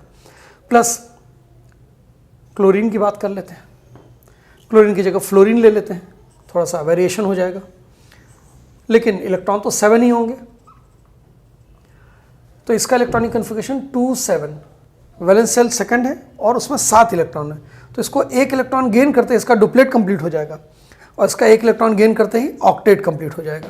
चलिए, तो ये Li प्लस बना लेगा, इसका इलेक्ट्रॉनिक कन्फिग्रेशन 2 हो गया, डुप्लेट कंप्लीट। लेकिन अभी ये स्टेबल नहीं है क्योंकि पॉजिटिव चार्ज है इसके ऊपर। तो उसको न्यूट्रल बनाने के लिए इसके बगल में फ्लोराइड आयन होगा। अब फ्लोराइड आयन के वैलेंस शेल में कितने इलेक्ट्रॉन हो जाएंगे? 8, एक नेगेटिव चार्ज, इलेक्ट्रॉनिक कन्फिगरेशन 2 8, इसका ऑक्टेट, इसका डुप्लेट कंप्लीट, और ये मिलकर न्यूट्रल भी रहेंगे, इसलिए LiF स्टेबल होगा। तो ऑक्टेट रूल हमने देख लिया और डुप्लेट रूल देख लिया आयनिक कंपाउंड्स में और कोवेलेंट कंपाउंड्स में। ये कंपाउंड नहीं है, ये मॉलिक्यूल है। कंपाउंड भी बना सकते हैं, CH4 वाटर, आगे हमको उसको पढ़ना ही है, हम बाद में देखेंगे। अभी ऑक्टेट और डुप्लेट रूल के एक्सेप्शंस पहले हम देखेंगे और फिर हम अगले कंसेप्ट के बारे में बात करेंगे। एक्सेप्शन इसका मतलब इसका कुछ ड्रॉबैक है, ये हर जगह अप्लीकेबल नहीं है। तो ऑक्टेट और डुप्लेट फेल कहाँ करता है उसके बारे में बात करते हैं। So exceptions of octet rule. Octet rule, duplet rule पढ़ने के बाद ऑक्टेट रूल के एक्सेप्शंस को हम 2 क्लास में डिवाइड कर रहे हैं। ए, इलेक्ट्रॉन डेफिशिएंट, इनको हाइपोवैलेंट भी बोलते हैं। हाइपो मतलब लेस होता है। कंपाउंड्स,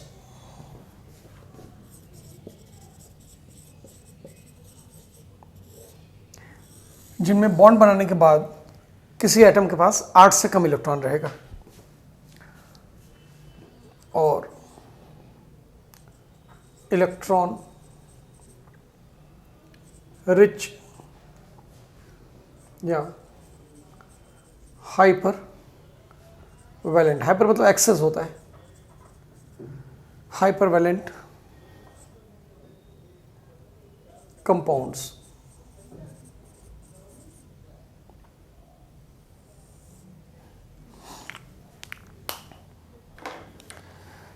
देखिए हाइपोवैलेंट कंपाउंड कौन बनाते हैं? Covalent compounds of second and 13th group elements.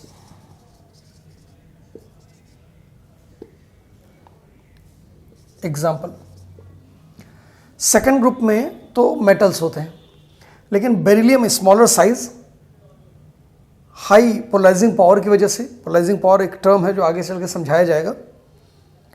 Simple से ये समझिए कि चार्ज बाई साइज रेशियो, उसको पोलराइजिंग पावर बोलते हैं। तो सेकेंड ग्रुप के एलिमेंट्स में पॉजिटिव चार्ज तो +2 ही रहेगा, लेकिन बेरिलियम सबसे छोटा होने की वजह से उसके पोलराइजिंग पावर की वैल्यू जो होती है सबसे ज़्यादा होती है, पोलराइजिंग पावर सबसे ज़्यादा होता है, चार्ज डेंसिटी सबसे ज़्यादा होती है, इसलिए वो कोवेलेंट कंपाउंड प्रेफरेंसली बनाता है। तो बेरिलियम के कंपाउंड प्रेफरेंसली कोवेलेंट होते हैं, और बाकी कंपाउंड जैसे जैसे नीचे जाएंगे सेकेंड ग्रुप के कंपाउंड्स आयनिक कैरेक्टर बढ़ जाएगा। 13th ग्रुप में भी ऐसे ही होगा, नीचे जाने पर आयनिक ज़्यादा कैरेक्टर रहेगा और ऊपर कोवेलेंट कैरेक्टर रहेगा। तो इसके एग्जाम्पल में बेरिलियम का हाइड्राइड, बोरॉन का हाइड्राइड, एल्युमिनियम का हाइड्राइड, इनमें कोवेलेंट कैरेक्टर होता है। और ये सेकेंड पीरियड बोरॉन और aluminium 13th group, second period नहीं, सेकेंड, वैसे तो बेरिलियम बोरॉन सेकेंड पीरियड भी हैं, लेकिन हम यहाँ पर सेकेंड और 13th ग्रुप की बात कर रहे हैं। तो बेरिलियम सेकेंड ग्रुप हो गया, बोरॉन और एल्युमिनियम 13th ग्रुप हो गए।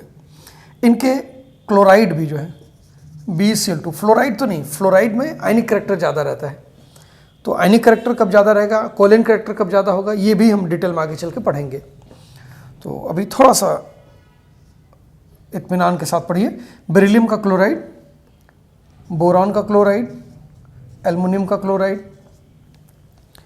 देखिए सेकेंड ग्रुप के वैलेंस शेल में 2 इलेक्ट्रॉन होते हैं, ये पढ़ा चुके हैं पीरियोडिक टेबल में, पिछले लेक्चर्स, पिछले चैप्टर के लेक्चर्स देखिएगा, उसमें एक टेबल हमने बनवाया था।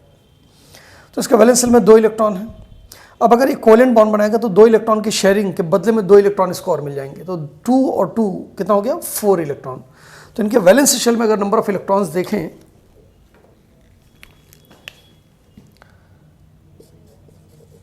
वैलेंस इलेक्ट्रॉन्स इन कंपाउंड, किसका, बेरिलियम का, बोरॉन का, एल्युमिनियम का।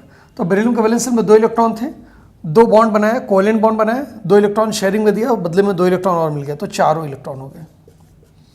बोरॉन एल्युमिनियम को वैलेंस शेल में कितने इलेक्ट्रॉन होते हैं, 3। तो 3 इलेक्ट्रॉन से 3 कोवेलेंट बॉन्ड बनाएंगे, 3 इलेक्ट्रॉन शेयरिंग में देंगे, बदले में 3 और इलेक्ट्रॉन मिलेगा, तो इनके वैलेंस शेल में 6 इलेक्ट्रॉन होते हैं। तो यानी बॉन्ड बनाने के बाद भी इनका जो इनकी ख्वाहिश थी वो पूरी नहीं हुई, इनका ऑक्टेट कंप्लीट नहीं हुआ, तो इलेक्ट्रॉन डेफिशिएंट रह गए। तो इसका मतलब ये ऑक्टेट रूल फॉलो नहीं कर रहे हैं। इलेक्ट्रॉन रिच, कौन इलेक्ट्रॉन रिच कंपाउंड बनाते हैं?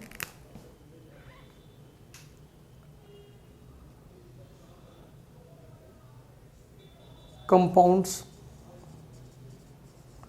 ऑफ 15th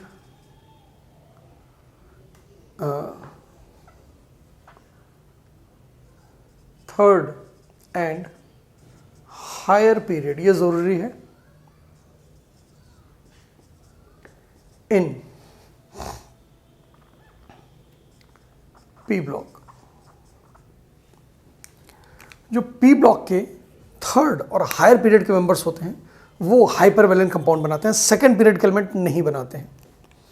एक बार याद दिला दें, पी ब्लॉक में जो सेकेंड पीरियड के एलिमेंट हैं, boron, carbon, nitrogen, oxygen, fluorine, neon होता है, वो बॉन्ड ही नहीं बनाता है। ये कभी भी हाइपरवैलेंट कंपाउंड नहीं बनाएंगे, ये 8 से ज़्यादा इलेक्ट्रॉन कभी भी नहीं रखेंगे। बोरॉन 8 से कम वाला यानी हाइपोवैलेंट बनाता है, हाइपरवैलेंट कभी नहीं बनाएगा।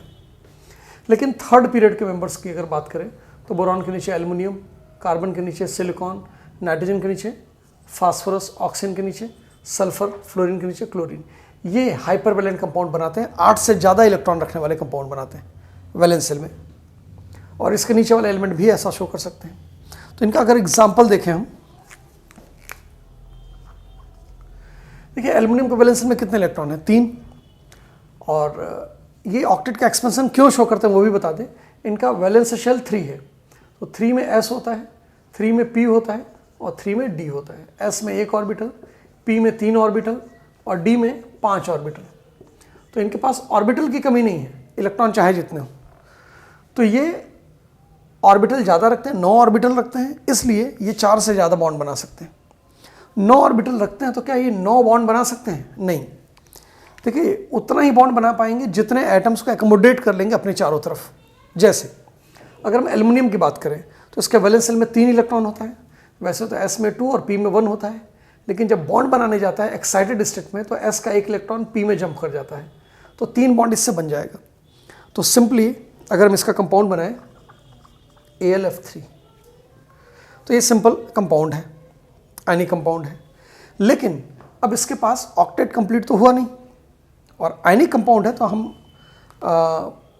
मान सकते हैं कि Al+3 स्टेट में है, तो इसलिए Al का ऑक्टेट कंप्लीट है। लेकिन इसके पास और भी ऑर्बिटल खाली हैं, इन ऑर्बिटल्स में ये इलेक्ट्रॉन पेयर एक्सेप्ट कर सकता है F- से। 3 तो फ्लोरीन के साथ ओवरलैप करके सिंपल बॉन्ड बना लिया, और 3 F- से इलेक्ट्रॉन एक्सेप्ट करेगा तो 3 + 3 कितना हो जाएंगे? 6, और 3 एक्स्ट्रा निगेटिव चार्ज आ जाएगा, तो AlF6 के ऊपर -3 आया। एल्युमिनियम की जनरल वैलेंसी 3 होती है, तो AlF3 बना तो कोई चार्ज नहीं। 3 से ज़्यादा जब बॉन्ड बनाएगा तो एल्युमिनियम के पास तो इलेक्ट्रॉन होते नहीं 3 से ज़्यादा, तो जितना एक्स्ट्रा बॉन्ड बनाएगा उतना इलेक्ट्रॉन एक्सेप्ट करेगा, उतना निगेटिव चार्ज आएगा। तो AlF6 -3 ये बनता है, और इसमें एल्युमिनियम ने 6 बॉन्ड बनाए हैं फ्लोरीन के साथ। ऐसे ही सिलिकॉन, वैलेंस शेल में कार्बन फैमिली में कितने होते हैं? 4 इलेक्ट्रॉन, तो ये सिंपली SiF4 तो बना लेगा, कोई चार्ज नहीं आएगा। लेकिन इसके बाद 4 इलेक्ट्रॉन से 4 बॉन्ड तो बन गया। अब इसके बाद 2 और फ्लोरीन से इलेक्ट्रॉन एक्सेप्ट कर सकता है, इसलिए SiF6 -2 बनता है। तो यहाँ पर 4 बॉन्ड सिंपली बन गया, उसकी वजह से कोई चार्ज नहीं, क्योंकि वैलेंस शेल में 4 इलेक्ट्रॉन है। 4 से ज़्यादा बॉन्ड बनाना होगा तो इलेक्ट्रॉन एक्सेप्ट करना पड़ेगा, तो 2 फ्लोराइड आयन से 2 इलेक्ट्रॉन एक्सेप्ट किया, इसलिए 2 निगेटिव चार्ज आ गया। ये सिंपल सा समझने के लिए भी। फास्फोरस, वैलेंस शेल में कितने इलेक्ट्रॉन हैं? 5।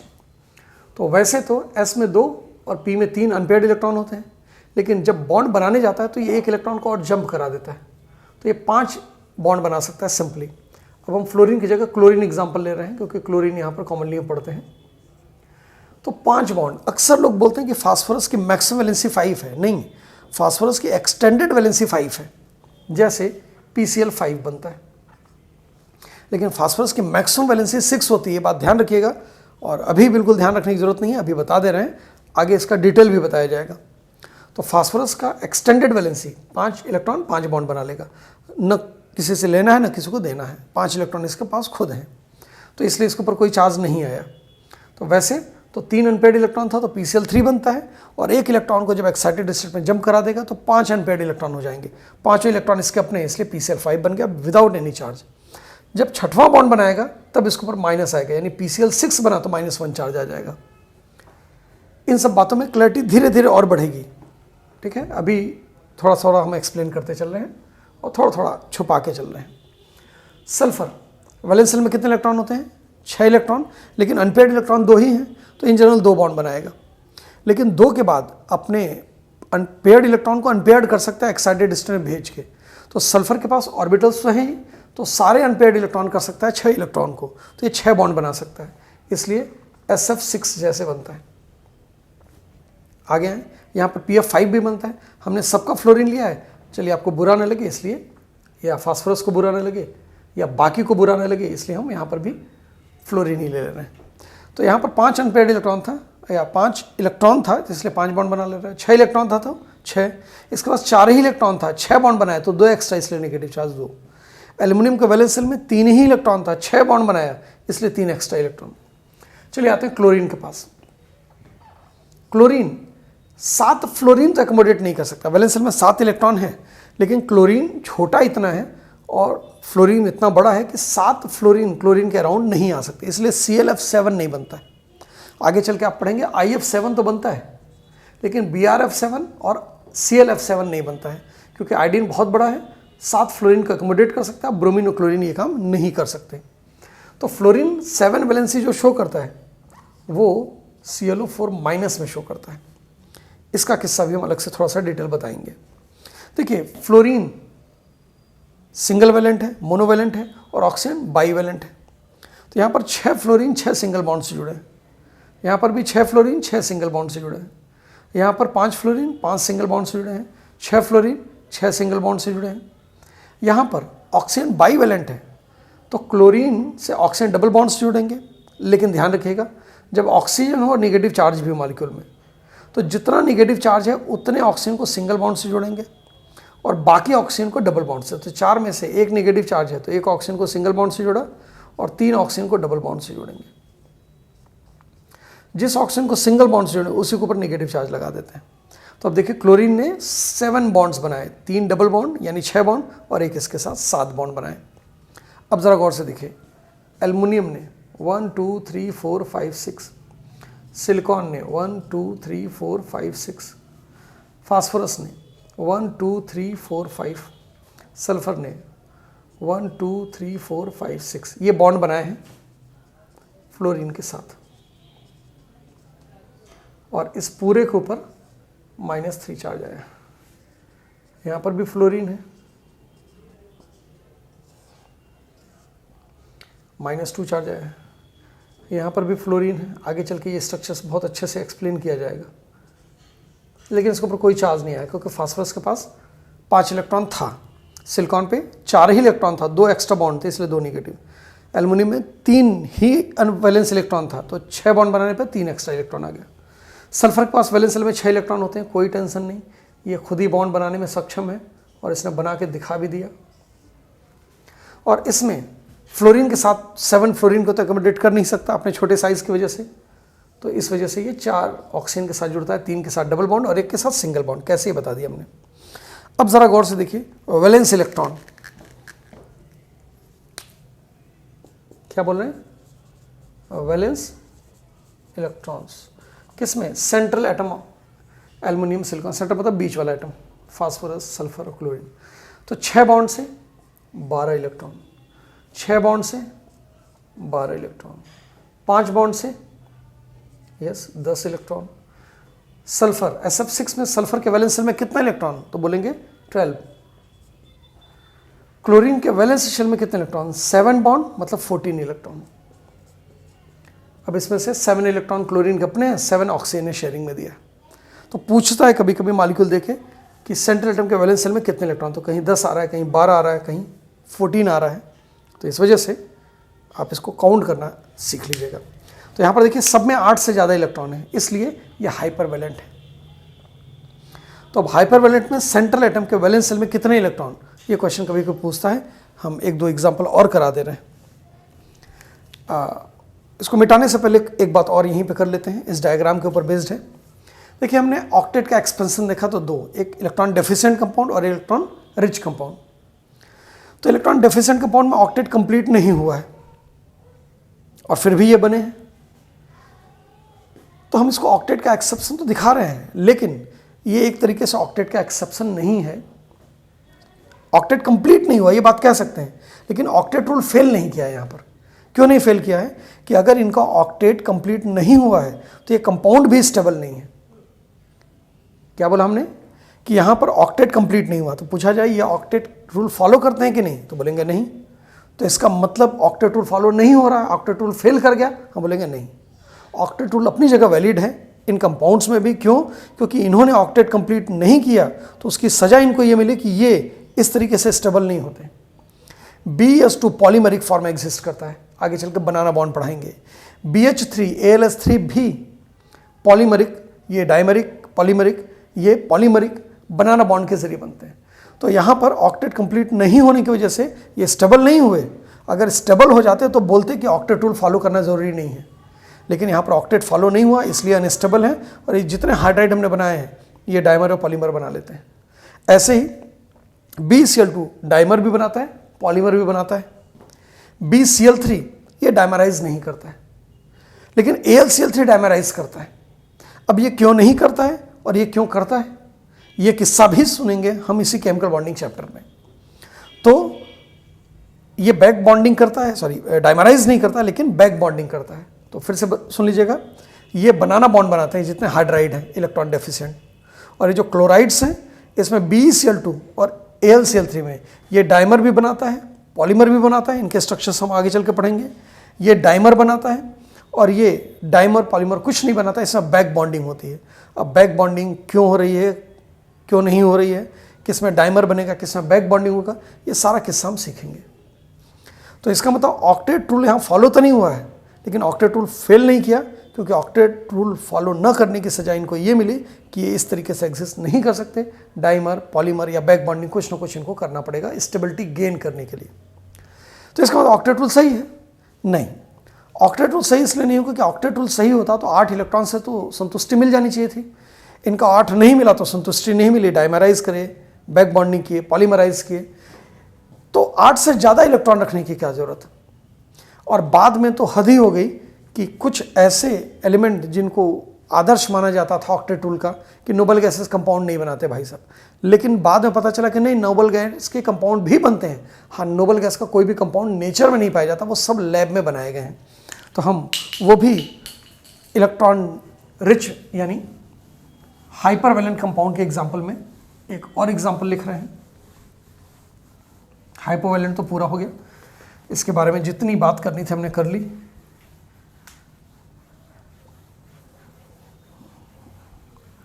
और किसी दूसरे के बारे में ज़्यादा बोलना ठीक भी नहीं होता है, तो बात हो गई। अब एक नई बात करते हैं इलेक्ट्रॉन रिच में।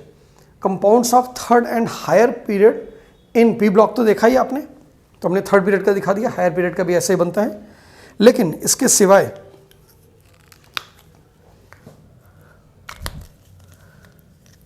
कंपाउंड्स ऑफ, उसी का अगला हिस्सा है कंपाउंड्स ऑफ नोबल गैसेस। तो नोबल गैसेस में सारे नोबल गैसेस कंपाउंड नहीं बनाते हैं, कुछ ही बनाते हैं। जैसे हीलियम नियॉन आर्गन कोई कंपाउंड नहीं बनाता, तो हीलियम नियॉन आर्गन को कंप्लीटली इनर्ट गैस कह सकते हैं आप, मतलब वो बिल्कुल नॉन रिएक्टिव है। लेकिन हीलियम नियॉन आर्गन के बाद क्रिप्टॉन, जेनॉन और रेडॉन के कंपाउंड लैब में बनाए गए, जैसे KrF2, xenon XCF2, XCF4, XCF6। P block में जेनॉन के कंपाउंड ही सबसे ज़्यादा पढ़ेंगे हम 18th ग्रुप में, और रेडॉन के भी कंपाउंड होते हैं आयरन F2। अब इनके वैलेंस शेल में नंबर ऑफ इलेक्ट्रॉन, जो बात हमने की थी वहाँ पर कि वैलेंस इलेक्ट्रॉन सेंट्रल एटम में कितना पाया जाएगा।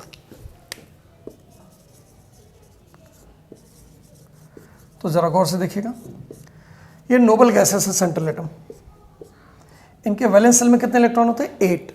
फ्लोरीन मोनोवेलेंट है, तो 2 फ्लोरीन के साथ क्रिप्टॉन 2 बॉन्ड बनाएगा। क्रिप्टॉन के वैलेंस शेल में कितने इलेक्ट्रॉन है? 8 में से 2 इलेक्ट्रॉन बॉन्ड में चले गए, तो बचे कितने? 6 का मतलब क्रिप्टॉन के पास 3 लोन पेयर होगा, और 2 बॉन्ड से 4 इलेक्ट्रॉन, क्योंकि एक बॉन्ड में 2 इलेक्ट्रॉन होते हैं और दोनों इलेक्ट्रॉन शेयर्ड पेयर के फ्लोरीन में भी काउंट होंगे और क्रिप्टॉन में भी काउंट होंगे। सो 2 बॉन्ड से 4 इलेक्ट्रॉन और 6 इलेक्ट्रॉन इसके पास, तो वैलेंस शेल में कितने इलेक्ट्रॉन हो गए? 10। ज़ेनॉन वैलेंस शेल में 8 इलेक्ट्रॉन, 2 फ्लोरीन के साथ 2 बॉन्ड बनाए, तो 6 इलेक्ट्रॉन बच गए। 2 बॉन्ड से 4 इलेक्ट्रॉन और 6 इलेक्ट्रॉन इसके पास, कितने इलेक्ट्रॉन हो गए? 10। अगेन ज़ेनॉन वैलेंस शेल में कितने इलेक्ट्रॉन होते हैं? 8। 4 फ्लोरीन के साथ 4 बॉन्ड बनाएगा, 4 इलेक्ट्रॉन बॉन्ड में चले गए, तो बचे कितने? 4, तो 4 इसके पास ही हैं। 4 बॉन्ड से 8 इलेक्ट्रॉन, 8 + 4 12 इलेक्ट्रॉन वैलेंस शेल में ज़ेनॉन के। ज़ेनॉन वैलेंस शेल में 8 इलेक्ट्रॉन होते हैं, 6 फ्लोरीन के साथ 6 बॉन्ड बनाएगा, 6 इलेक्ट्रॉन बॉन्ड में चलेंगे तो बचेंगे 2। 6 बॉन्ड से 12 इलेक्ट्रॉन, 12 + 2 14 इलेक्ट्रॉन होगा इसका वैलेंस शेल में। रेडॉन वैलेंस शेल में अगेन 8 ही इलेक्ट्रॉन होंगे, 2 फ्लोरीन से 2 बॉन्ड बनेगा, 6 इलेक्ट्रॉन बच जाएंगे इसके वैलेंस शेल में, 3 लोन पेयर इसको बोलते हैं, और 2 बॉन्ड से 4 इलेक्ट्रॉन और 6 इसके पास हैं, कितने हो गए? 10 इलेक्ट्रॉन। एक बार खुद भी काउंट करके देख लीजिएगा और यही क्वेश्चन आप सॉल्व कीजिएगा। POCl3 COCl2 SOCl2 SO2Cl2, इसको बोलते हैं कार्बोनिल क्लोराइड, COCl2 को।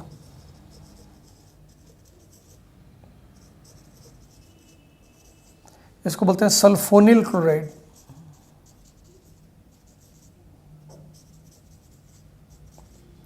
पहले पीएच की जगह F लगाया जाता था, और इसको बोलते हैं sulphuryl chloride. So sulphonyl chloride and sulphuryl chloride, इनमें फास्फोरस, कार्बोनिल क्लोराइड में कार्बन, इसमें सल्फर, इसमें सल्फर के वैलेंस शेल में इलेक्ट्रॉन देखिएगा। और जैसा कि हमने बताया था ClO4- के केस में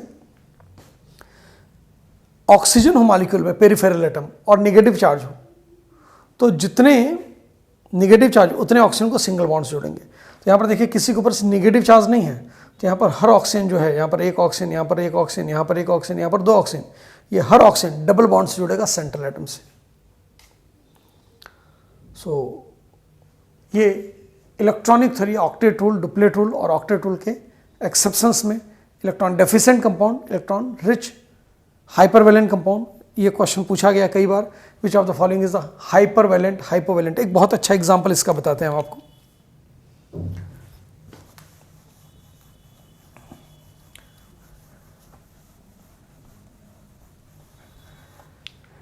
अभी हमने बताया था कि BH3 जो होता है वो इलेक्ट्रॉन डेफिशिएंट होता है, और ऑक्टेट को कंप्लीट करने के लिए डाइमराइज करता है बनाना बॉन्ड बनाने के जरिए, तो B2S6 बनाता है वो।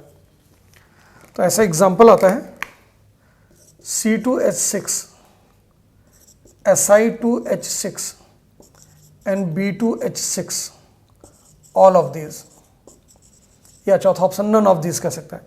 सो which of the following is electron deficient compound? तो फार्मूला एक जैसा लग रहा है, लेकिन ये इलेक्ट्रॉन डेफिशिएंट है, क्योंकि बनाना बॉन्ड बनाने के बावजूद भी ऑक्टेट कंप्लीट नहीं हो पाता है, टेम्पोरली कंप्लीट होता है, परमानेंटली कंप्लीट नहीं हो पाता है। तो इस वजह से ये इलेक्ट्रॉन डेफिशिएंट कंपाउंड है। ये 4 ऑप्शन है। सो क्वेश्चन क्या होगा? विच of the following is the electron deficient compound? तो इसका एग्जांपल B2S6 होगा, क्योंकि C2H6 में कार्बन कार्बन बॉन्ड है और उसके बाद 3 हाइड्रोजन जुड़े हुए हैं। कार्बन की जगह सिलिकॉन लगा दिए, कार्बन सिलिकॉन सेम फैमिली से, तो ऐसा ही स्ट्रक्चर इसका भी आ जाएगा। लेकिन B2S6 में बोरॉन बोरॉन डायरेक्ट बॉन्ड नहीं है, ठीक है। तो ये भी एक क्वेश्चन हो गया, आगे चल के पढ़ाया जाएगा बनाना बॉन्डिंग। तो इसमें BB बॉन्ड नहीं है, तो CC बॉन्ड C2H6 में है, SI SI बॉन्ड Si2H6 में है, लेकिन BB बॉन्ड B2H6 में नहीं है। तो अभी तो शुरुआत हुई है केमिकल बॉन्डिंग की।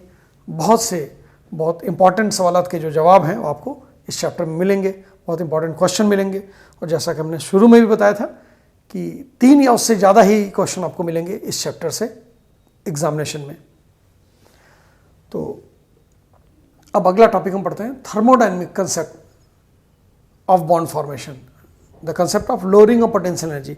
एनसीईआरटी में ये वैलेंस बॉन्ड थ्योरी में थोड़ा सा बाद में दिया गया है, लेकिन हम कॉज ऑफ बॉन्ड फॉर्मेशन देख रहे हैं तो उसका एक कॉज ये भी एक्सप्लेन किया जाता है, तो हम उसको यहीं पे एक्सप्लेन कर दे रहे हैं।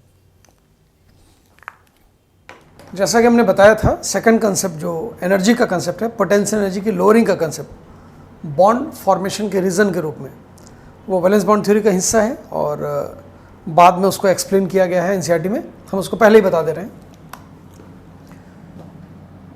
सेकंड जो पार्ट हम देखते हैं कॉज ऑफ बॉन्ड फॉर्मेशन में, उसके अकॉर्डिंग क्या है, जितने भी तरीके के बॉन्ड बनते हैं उसमें फोर्स ऑफ अट्रैक्शन बढ़ता है।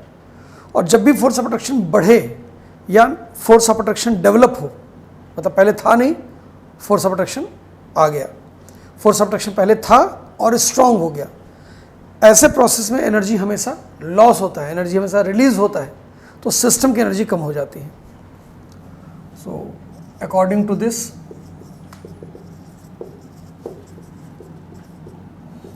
bond formation is always an exothermic process. Thus,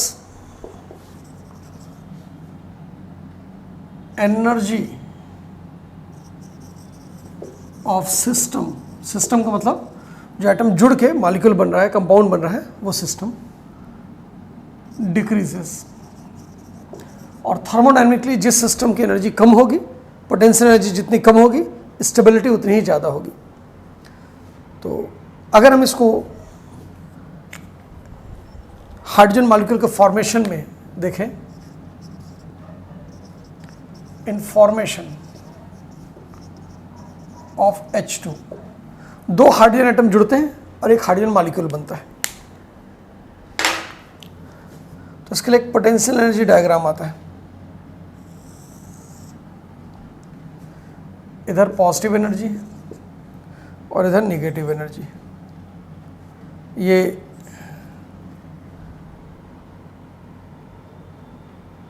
positive negative energy का मतलब गलत और अच्छी एनर्जी मत समझिएगा, राम रावण की बात नहीं हो रही है। नेगेटिव एनर्जी जितनी ज़्यादा रहेगी, सिस्टम में स्टेबिलिटी उतनी ज़्यादा रहेगी, ठीक है। तो नेगेटिव एनर्जी का मतलब लोअर एनर्जी, पॉजिटिव एनर्जी का मतलब हायर एनर्जी। तो थर्मोडायनेमिकली जिस सिस्टम की एनर्जी जितनी ज़्यादा रहती है उसकी स्टेबिलिटी उतनी ही कम। और ये है inter nuclear distance. Inter nuclear distance कभी जीरो नहीं हो सकता, ये जीरो है, जीरो से बढ़ता जा रहा है। 2 एटम जो बॉन्ड बनाते हैं उनके न्यूक्लियस कभी मिक्स नहीं होते हैं, उनका इलेक्ट्रॉन क्लाउड केवल मिक्स होता है। तो हाइड्रोजन मॉलिक्यूल जो है उसमें 2 हाइड्रोजन एटम आपस में ऑर्बिटल्स का ओवरलैप करके जुड़ते हैं। ये हाइड्रोजन एटम जब थोड़े दूर थे तो एक दूसरे के कांटेक्ट में आए होंगे पहले, और उसके पहले ये एक दूसरे को जानते भी नहीं रहे होंगे, थोड़ा दूर ही रहे होंगे।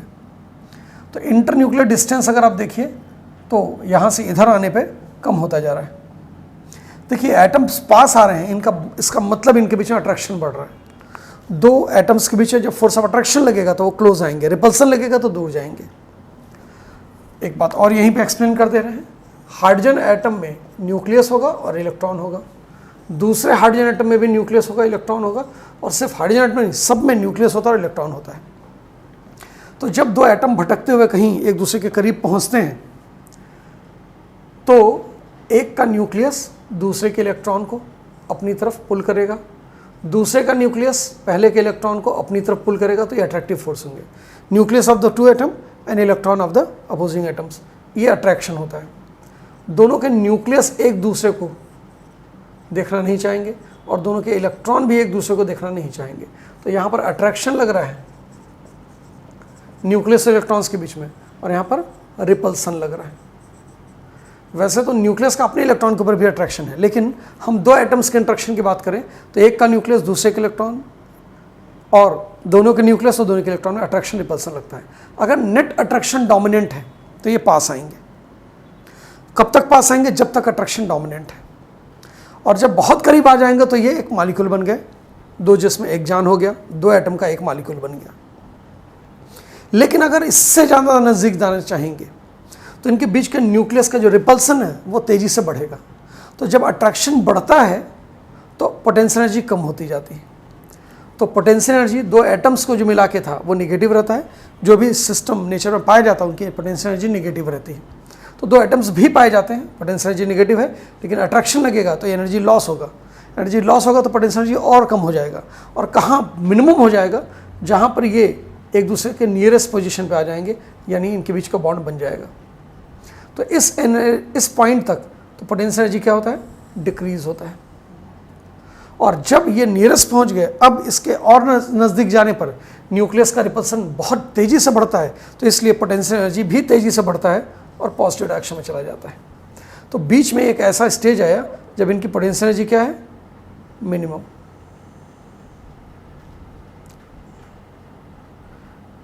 डायग्राम को ध्यान से थोड़ा सा देखिएगा, जहाँ पर ये बॉन्ड बन रहा है वहीं पे ये मिनिमम रहेगा। तो ये पोटेंशियल एनर्जी मिनिमा जो है, उस वक्त की जो इंटरन्यूक्लियर डिस्टेंस होती है उसी को बॉन्ड लेंथ बोलते हैं। अगर ये कोवेलेंट बॉन्ड है तो ये कोवेलेंट बॉन्ड लेंथ होगा। अगर ये कोवेलेंट बॉन्ड है तो ये इसको कोवेलेंट बॉन्ड लेंथ बोलेंगे।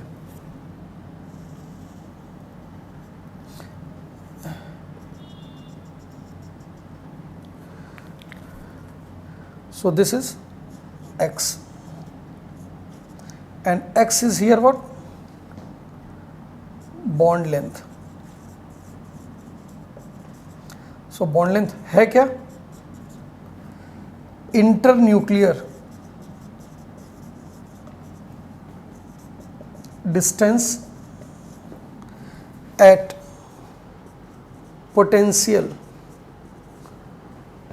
Energy minima. Potential energy minima पे जो इंटरन्यूक्लियर डिस्टेंस की वैल्यू होगी that will be the bond length. ध्यान रखिएगा, जब इससे नज़दीक जाएंगे तो रिपेल होंगे तो फिर दूर जाएंगे, और जब दूर जाएंगे तो फिर से अट्रैक्शन लगेगा, फिर यहीं आ जाएंगे। इसका मतलब हाइड्रोजन मॉलिक्यूल में या किसी भी मॉलिक्यूल में दो एटम जो जुड़े रहते हैं वो ऑसिलेट करते रहे अपने पोजीशन, अपनी मीन पोजीशन के अराउंड ऑसिलेट करते रहते हैं, ठीक है। लेकिन ये इनकी जो मीन पोजीशन होगी that will be the bond length. So mean internuclear distance ही होता है, एग्जैक्टली फिक्स नहीं होते हैं, दो न्यूक्लियस के बीच का डिस्टेंस फिक्स नहीं होता है, हर एटम ऑसिलेट करता रहता है, वाइब्रेट करता रहता है। तो मीन जो डिस्टेंस होगा या पोटेंशियल एनर्जी मिनिमा पे जो डिस्टेंस होगा internuclear that will be the bond length. अगर आप इसी को एनर्जी दे दीजिए तो ये वाइब्रेशन और तेज़ी से बढ़ता जाएगा, और एनर्जी दीजिएगा और वाइब्रेशन बढ़ेगा, और एक ऐसा लिमिट आएगा कि बॉन्ड तोड़ के अलग अलग हो जाएंगे। इसीलिए हाई एनर्जी पे ये बॉन्ड टूट जाता है, क्योंकि जो ऑसिलेशन उसको आपने फैसिलिटेट कर दिया, और ऑसिलेशन ओवरलैपिंग जो डिस्टेंस है उसको क्रॉस कर जाए तो ये फिर जुदा हो जाएंगे, फना हो जाएंगे। तो ये पोटेंशियल एनर्जी का ग्राफ है। ग्राफ को थोड़ा सा स्टडी कीजिएगा और समझिएगा कि ये पोटेंशियल एनर्जी है, इंटरन्यूक्लियर डिस्टेंस है, और पोटेंशियल एनर्जी मिनिमा पे इंटरन्यूक्लियर डिस्टेंस बॉन्ड लेंथ है। तो अभी के लिए बस इतना ही है। आगे के लेक्चर में हम जो शुरू करेंगे उसकी थोड़ी सी वानगी अभी हम आपको दिखा दे रहे हैं, और आगे का लेक्चर इससे बहुत ज़्यादा इंपॉर्टेंट होना है। अभी तो बहुत फंडामेंटल बातें हो रही थी, आगे जो बातें होंगी उनके ऊपर क्वेश्चन भी खूब आएंगे। इस ग्राफ के ऊपर भी क्वेश्चन आ चुका है, आता है। हाँ, यहाँ पर ये मेंशन कर दें, ये पोटेंशियल एनर्जी है, positive negative. Potential energy negative में स्टेबिलिटी रहती है, पॉजिटिव चला गया तो अनस्टेबल हो गया, फिर दूर जाएगा, लेकिन दूर भी नहीं जा पाएगा, दूर जाते ही फिर अट्रैक्शन लगेगा, फिर पास आएंगे, तो ये ऑसिलेट करते रहते हैं। जैसा कि शुरू में ही हमने कंपेरिजन किया था आयनिक, कोवेलेंट और मेटलिक बॉन्ड को, तो तीन तरीके के बॉन्ड हमको स्ट्रॉन्ग बॉन्ड से पढ़ना है। फिर weak intermolecular forces, van der Waals forces, hydrogen bond, उनके बारे में बात करेंगे। लेकिन पहले ये तीन स्ट्रॉन्ग बॉन्ड, अगर आप किसी भी बुक में देखेंगे, एनसीईआरटी में देखेंगे, तो पहले आयनिक बॉन्ड, इलेक्ट्रोवेलेंट बॉन्ड दिया गया, फिर कोवेलेंट बॉन्ड और फिर मेटेलिक बॉन्ड के बारे में थोड़ा सा, और मेरे ख्याल से एनसीईआरटी में मेटेलिक बॉन्ड दिया भी नहीं है। लेकिन हम पहले कोवेलेंट बॉन्ड को पढ़ेंगे, फिर आयनिक बॉन्ड को, और फिर मेटेलिक बॉन्ड को। रीज़न क्या है कि कोवेलेंट बॉन्ड का पोर्शन सबसे बड़ा है, सबसे ज़्यादा क्वेश्चन भी कोवेलेंट बॉन्ड से पूछे जाते हैं, उसके बाद आयनिक बॉन्ड से, उसके बाद मेटेलिक बॉन्ड से। तो हम जो कंटेंट है किसी टॉपिक का, उसके बेसिस पे सबसे पहले हम कोवेलेंट बॉन्ड पढ़ने जा रहे हैं। सो कोवेलेंट बॉन्ड,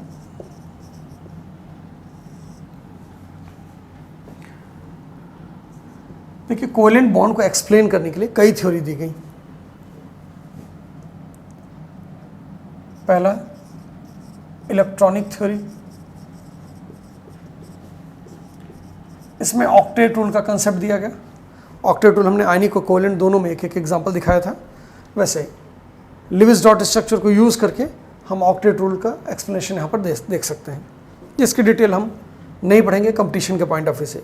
बोर्ड में बोर्ड तो बात छोड़ी, क्योंकि केमिकल बॉन्ड 11th में था, तो स्कूल एग्जामिनेशन वगैरह में पूछा जाता है, लेकिन कंपटीशन में यहाँ पर इसका कोई रोल नहीं है।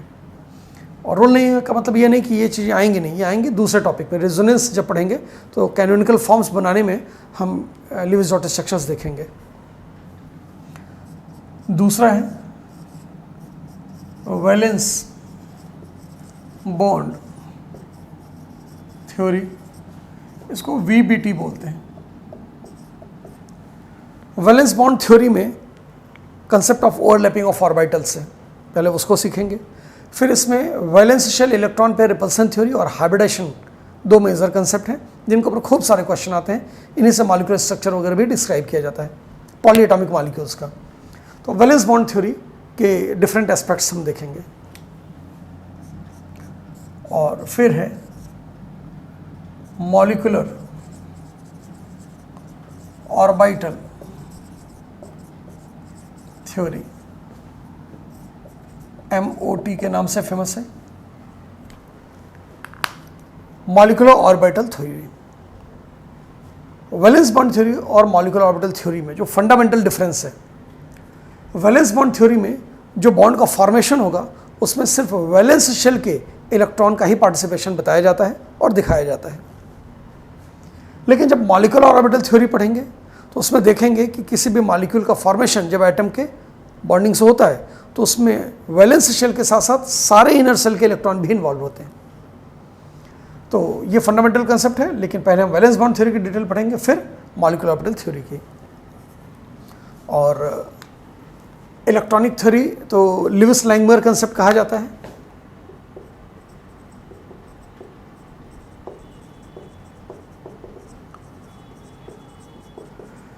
लैंगमुयर डायग्राम, अभी हमने ग्राफ पढ़ा था, याद कीजिए, पोटेंशियल एनर्जी का, इस तरीके का ग्राफ, ये लैंगमुयर डायग्राम है, पोटेंशियल एनर्जी कर्व है।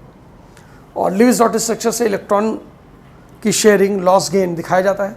तो अगर शेयरिंग के बेसिस पर बॉन्ड बनाए बॉन्ड तो वो इलेक्ट्रॉनिक थ्योरी हो जाएगा, Lewis Langmuir theory. Valence bond theory ये हिटलर एंड लंदन ने दिया था।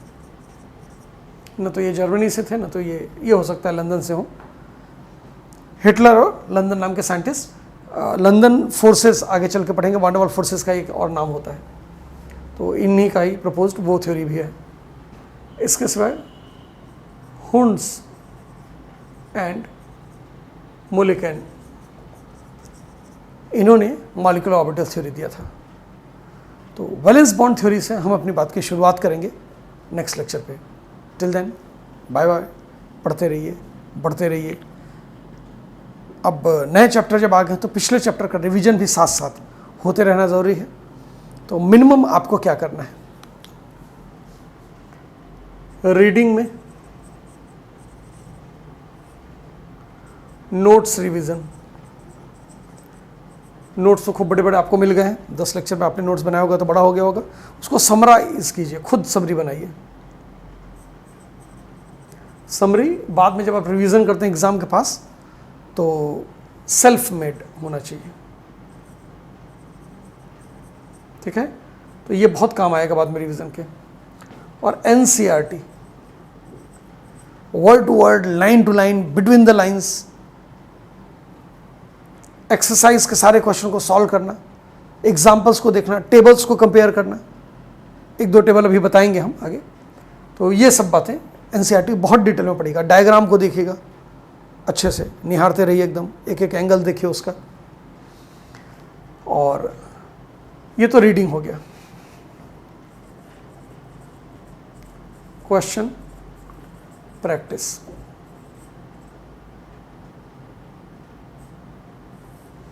क्वेश्चन प्रैक्टिस के लिए एनसीईआरटी तो कर ही रहे हैं। एनसीईआरटी में जो थ्योरी की बुक है उसके सिवाय एग्जाम्पलर की बुक भी आती है, उसमें objective question, match the following, कई तरीके के फॉर्मेट के क्वेश्चन है। एग्जाम्पलर के भी क्वेश्चन जरूर कीजिएगा। एनसीईआरटी के सिवाय नीट 32 या अब 33 ईयर्स का मिलने लगेगा, और अगर नहीं मिला तो 32 ईयर वाला ही मंगा लीजिए। ऑनलाइन भी चेक कर लीजिएगा, सस्ती मिल जाएगी। तो कई पब्लिकेशन है, किसी भी एक पब्लिकेशन का मंगा लीजिएगा। MTG अरिहंत थोड़ा सा ज़्यादा चलता है, तो ये चैप्टर वाइज आता है। तो जिस एग्जामिनेशन का प्रिपरेशन कर रहे हैं उसमें 32-33 सालों में क्या क्वेश्चन पूछे गए, आप प्रेडिक्टेबल चैप्टर कंप्लीट हो गया है तो उनके क्वेश्चंस देख लीजिएगा। लेकिन हमने बताया था नई सदी के क्वेश्चन कीजिएगा, पुरानी सदी को भूल जाइएगा। यानी 2000 ईयर से जो क्वेश्चन शुरू हुए, पिछले 20 साल में जो आए हैं वो देखिएगा। और सबसे ज़्यादा इंपॉर्टेंट है पिछले 5 साल, उससे थोड़ा सा कम उससे पिछले 5 साल, और उससे और कम उसके पिछले 10 साल। लेकिन 20 साल का क्वेश्चन देखेंगे तो कम से कम 25-30 क्वेश्चन आपको मिलेगा कम से कम सॉल्व करने के लिए। 5 साल में क्वेश्चन देखेंगे तो 3-4-5 क्वेश्चन मिलेगा। और पिछले चैप्टर से तो 5-6 ही क्वेश्चन, क्योंकि हर चैप्टर से पिछले चैप्टर से तो 1 या 2 क्वेश्चन आता था। केमिकल बॉन्डिंग से अगर आप देखेंगे 5 साल में ही आपको 15-20 क्वेश्चन मिल जाएगा, क्योंकि 3 या उससे ज़्यादा क्वेश्चन पूछे जाते हैं। अच्छा, नीट के सिवाय जेई, इसमें 18 to 20 ईयर्स करीब आता है, देख लीजिएगा कितने ईयर्स का, चैप्टर वाइज। ये भी केमिस्ट्री में एसेंशियल है। और कम से कम जेई के रिसेंट 4 ईयर्स के ये क्वेश्चन जरूर देखिएगा, क्योंकि अब जेई को कंडक्ट करने वाली बॉडी वही है जो नीट को कंडक्ट करती है। दोनों का सिलेबस सेम है, दोनों के क्वेश्चन का पैटर्न सेम होता है, दोनों एनसीईआरटी बेस्ड होते हैं। तो जेई के भी क्वेश्चन प्रैक्टिस करेंगे तो आपको ज़्यादा इंसाइट मिलेगा पेपर जो बनाने वाले हैं उनके दिमाग के बारे में, कि मतलब क्या सोचते हैं, कैसे बनाते हैं एनसीईआरटी को फॉलो करते हुए। तो ये भी जरूर कर लीजिएगा। तो ये दोनों तो ऑब्जेक्टिव क्वेश्चन मिल जाएंगे आपको, और एनसीईआरटी से थ्योरी की रीडिंग करनी है, और ये एनसीईआरटी रीडिंग के दौरान ही आपको इसका एक्सरसाइज का क्वेश्चन सॉल्व कर लेना है। और जीआरएस मॉड्यूल एक्स्ट्रा प्रैक्टिस के लिए, वैसे तो इनऑर्गेनिक का मॉड्यूल इस तरीके से हम लोगों ने डेवलप कर दिया है अब कि टॉपिक वाइज है। तो पिछले चैप्टर का मॉड्यूल हो सकता है आपको बाद में मिला हो या नहीं मिला हो, तो अब मिल जाएगा। इसका मॉड्यूल हम पहले ही आपको दिलवा देंगे, और जो टॉपिक कंप्लीट होता जाएगा उस टॉपिक के क्वेश्चन हम बताते जाएंगे कि ये टॉपिक आपको असाइन कर लेना है। उसमें हमने सेक्शन वाइज रखा है, ABCDEFGH, अलग अलग टॉपिक्स हैं। तो हम कौन से सेक्शन के टॉपिक्स कवर करने जा रहे हैं, कौन सा कवर कर चुके हैं वो बता देंगे, तो उसके अकॉर्डिंग वो क्वेश्चन आप सॉल्व करते चलिएगा। तो इतना आपको करते चलना है। और अपनी सेल्फ स्टडी के बारे में, रीडिंग के बारे में कुछ और बातें हम धीरे धीरे बताते चलेंगे जैसे जैसे हम आगे बढ़ते चलेंगे। तब तक पढ़ते रहिए। तो नेक्स्ट लेक्चर पे वैलेंस बॉन्ड थ्योरी से हम अपनी बात शुरू करेंगे। Thank you.